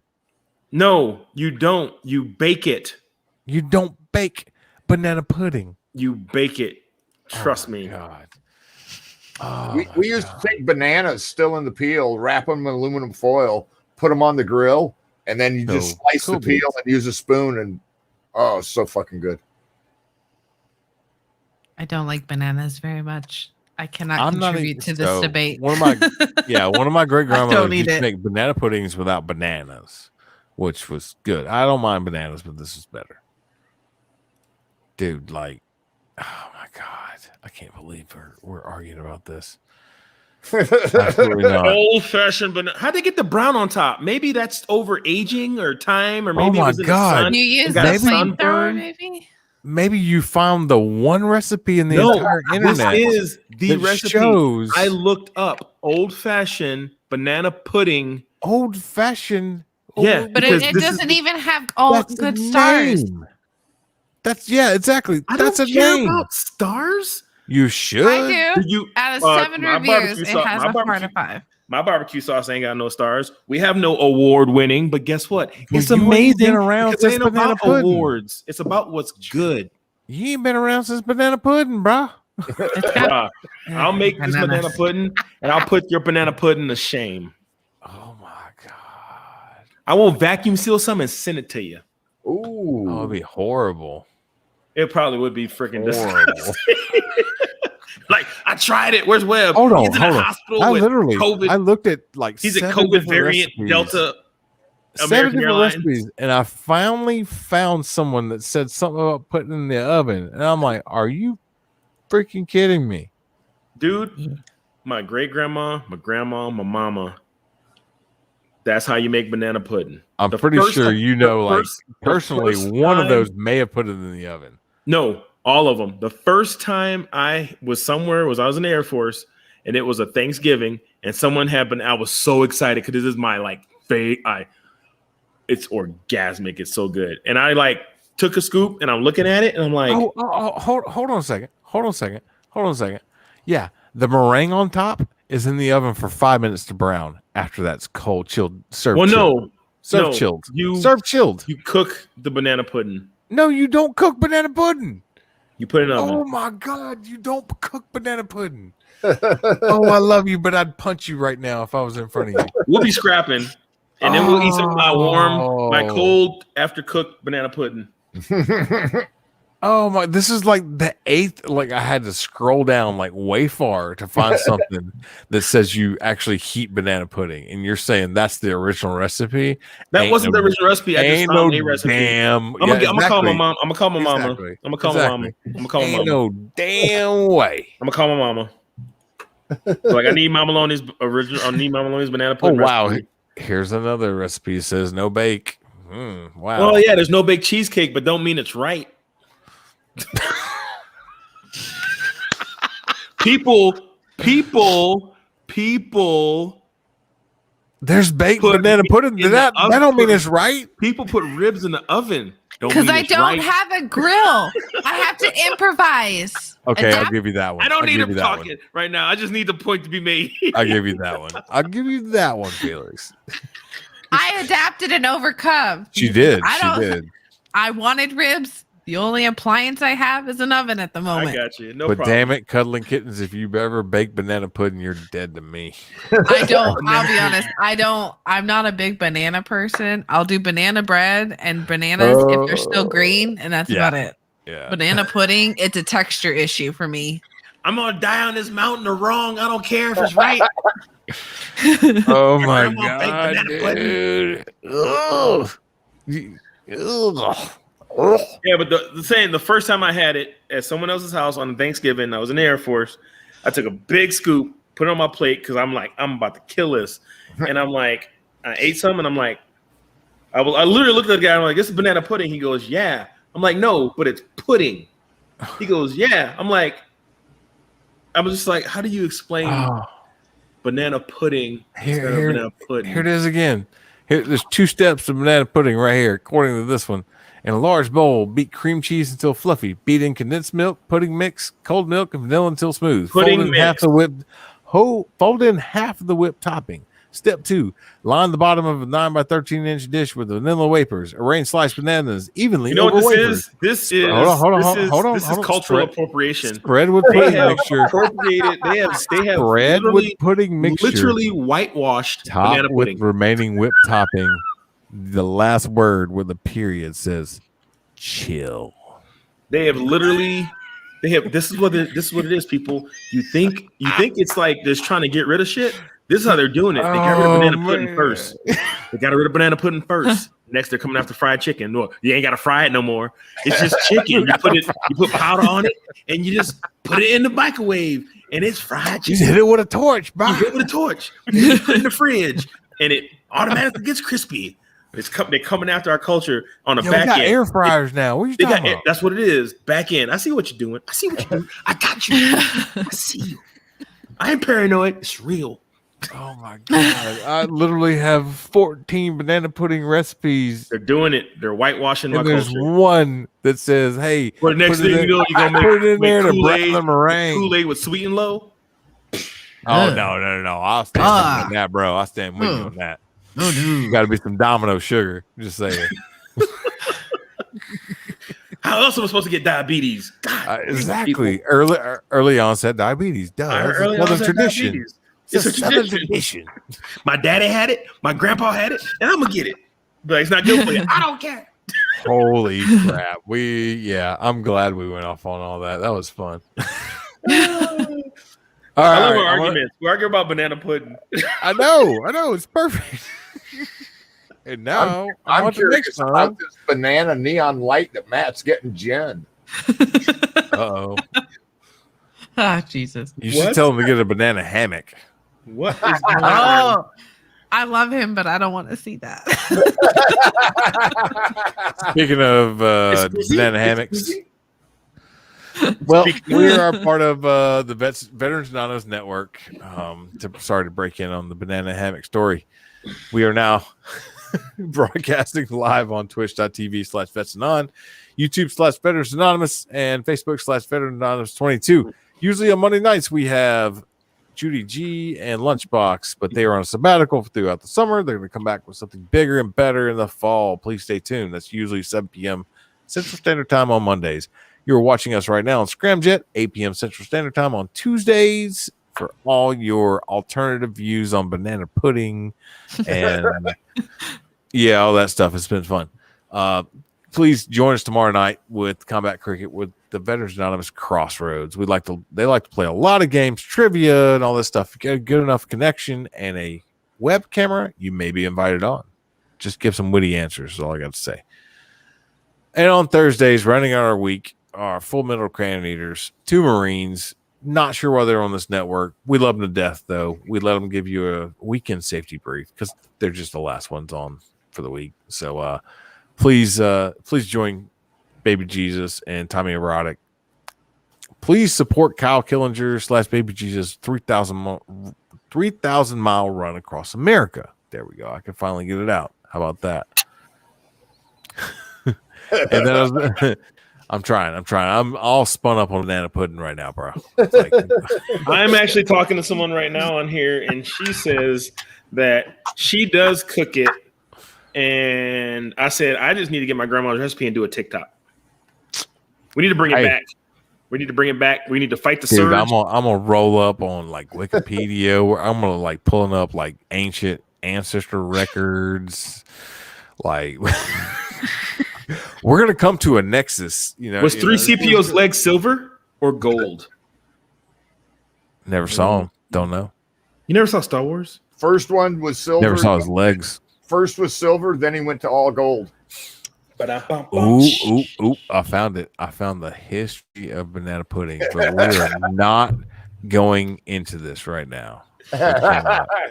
This is it's too good. It's too good. The history of banana pudding. We went there. Yeah, we no. I'm first of all, bananas bananas were a mysterious fruit that people didn't know they could eat. Actually, because they kept trying to bite them without peeling them. They come from plantains, and it's a genus of the. And no, we're not doing that. So. Can you imagine? I think about things like this. Can you imagine the first person that looked at one of those and went, you know what? I'm going to try and eat that. So there are things that I want to do with a time machine. And it's not anything like go back and kill Hitler or stop racism, nothing, because it'd be boring. I want to go back and find the first person to try to eat a grapefruit and kill him. Yes. Thank you. We can agree on that. Literally, right there. Every time someone tries to eat a grapefruit, like just have a sniper rifle with a silencer. Every time someone tries to touch one, just be like, and so it becomes one of those things like, if you touch that, you die. Became a Southern icon. And we can go through the whole thing, but we're not going to do that tonight. So it is 10:12. Let's do some sign-offs. Cuddling Kittens, I know you're a little pressed for time or were. So if you want to roll into your final thoughts.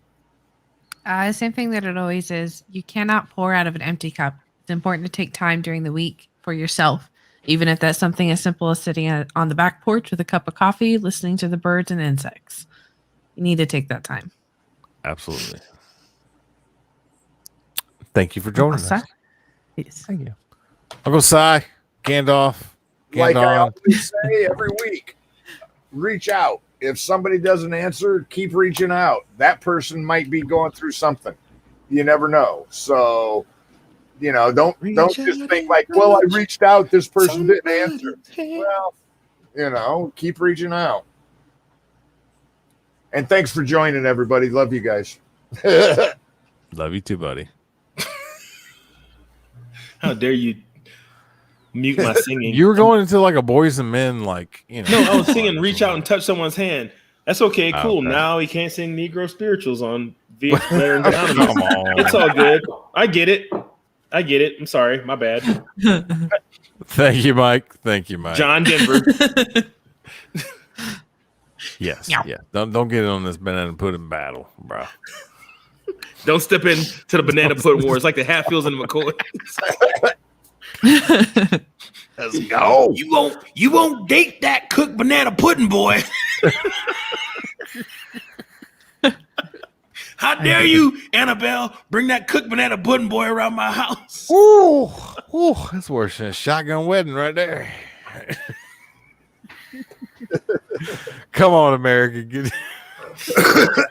Pull it together for a second. Do your sign off, brother. Oh my goodness. We have kept a good average tonight, though. It's over 11. It's been over about 12, 13 for most of the night. So thank you guys for putting up with all our shenanigans and chicanery and all the antics. We do appreciate it. We're here for you. You're here for us. It is a release on both ends. Thank you for everyone that's followed my company and its growth. Like, it's crazy talking to Uncle Si here. He's been following me since I was cooking this in my kitchen. Like, straight up, like, it's crazy. Like, he's been watching through computers since I was literally upstairs cooking, staying up to 4 a.m, canning, waiting, going to sleep, listening to Pop's top. Pops popping in and whatnot. But it's been a fun journey. Things are going really good. Sometimes you got to sit back and see the light. And after coming out of Sacred Mountain, there's something I've been doing slowly but surely is not watering dead plants. It's those people you reach out to, and we do say reach out, but you can only reach out so much. You do make those phone calls and do make them. But when those people you call don't pick up, consistently don't pick up, just move on to the next person and don't waste your energy because it will eat you up inside. It's done it to me where you start getting angry and mad at those folks that they seem to have left you behind or whatever. It's not your problem. It's not their fault. Everyone has something going on. But at the end of the day, you have to take care of yourself. There's always someone out there. Hell, trust me, you can call me.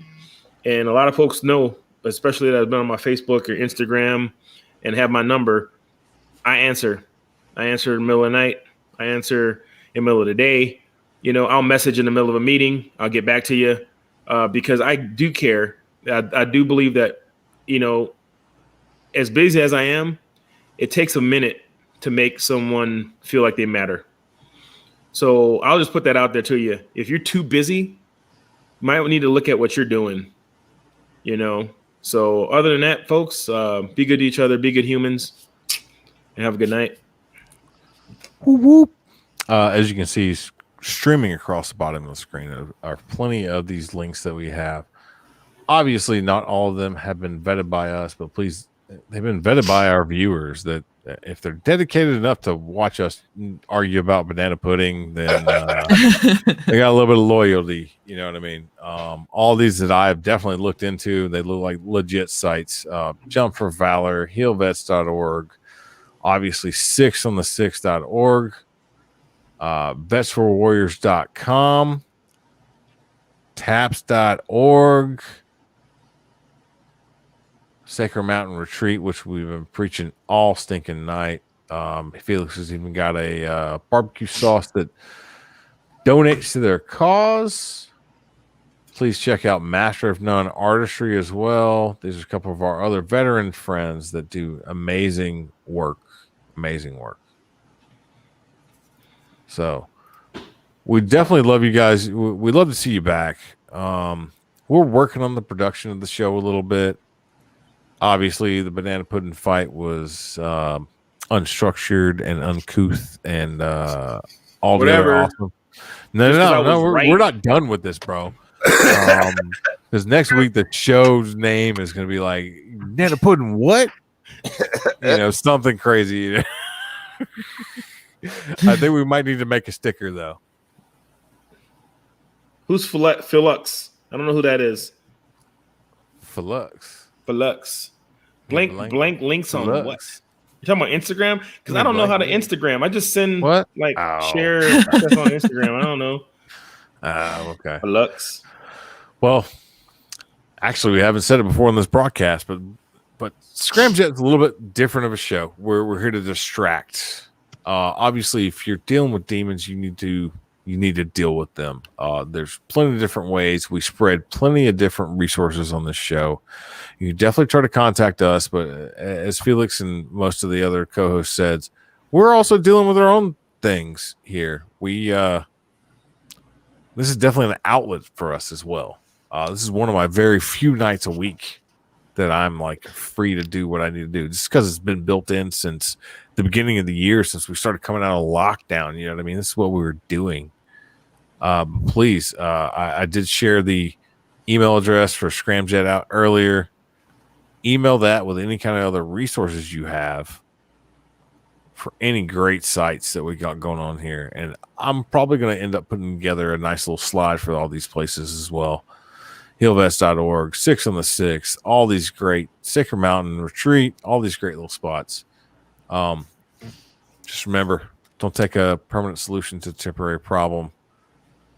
It's never the answer. Please get out with us, chill with us, drink with us, cook with us, whatever you need to do to get you distracted from any of this crazy shit in this world, because it's nuts out there. We understand. That's why we're all here for each other, all four of us at least, and here for you guys. Exactly. And we've kept a nice little average viewership up like pretty good tonight, which I'm glad. So we just kind of rolled with it. We have a couple small topics, but we dipped into them, and then we started hating over banana pudding. So we're gonna finish this. Me and Felix are gonna be texting each other all week about this. I hope you guys understand that. I'm gonna do it at like 3 when I wake up in the morning for work. I'm gonna do it. I'm gonna text Felix about it. So maybe it wakes him up and puts a seed in his head all day long. Well, you first got to wake up before me, which ain't happening. I always wake up before you. It's always about 3:00 your time. Here we go again. So 3:30 a.m. your time. 'Cause you're behind me, bro. I mean, it's most inopportune times. Just all right, guys. yeah. We're dragging it out. It's 10:21. We love you guys very much. We are gonna roll out as soon as I find the clip. All right, take it easy, guys.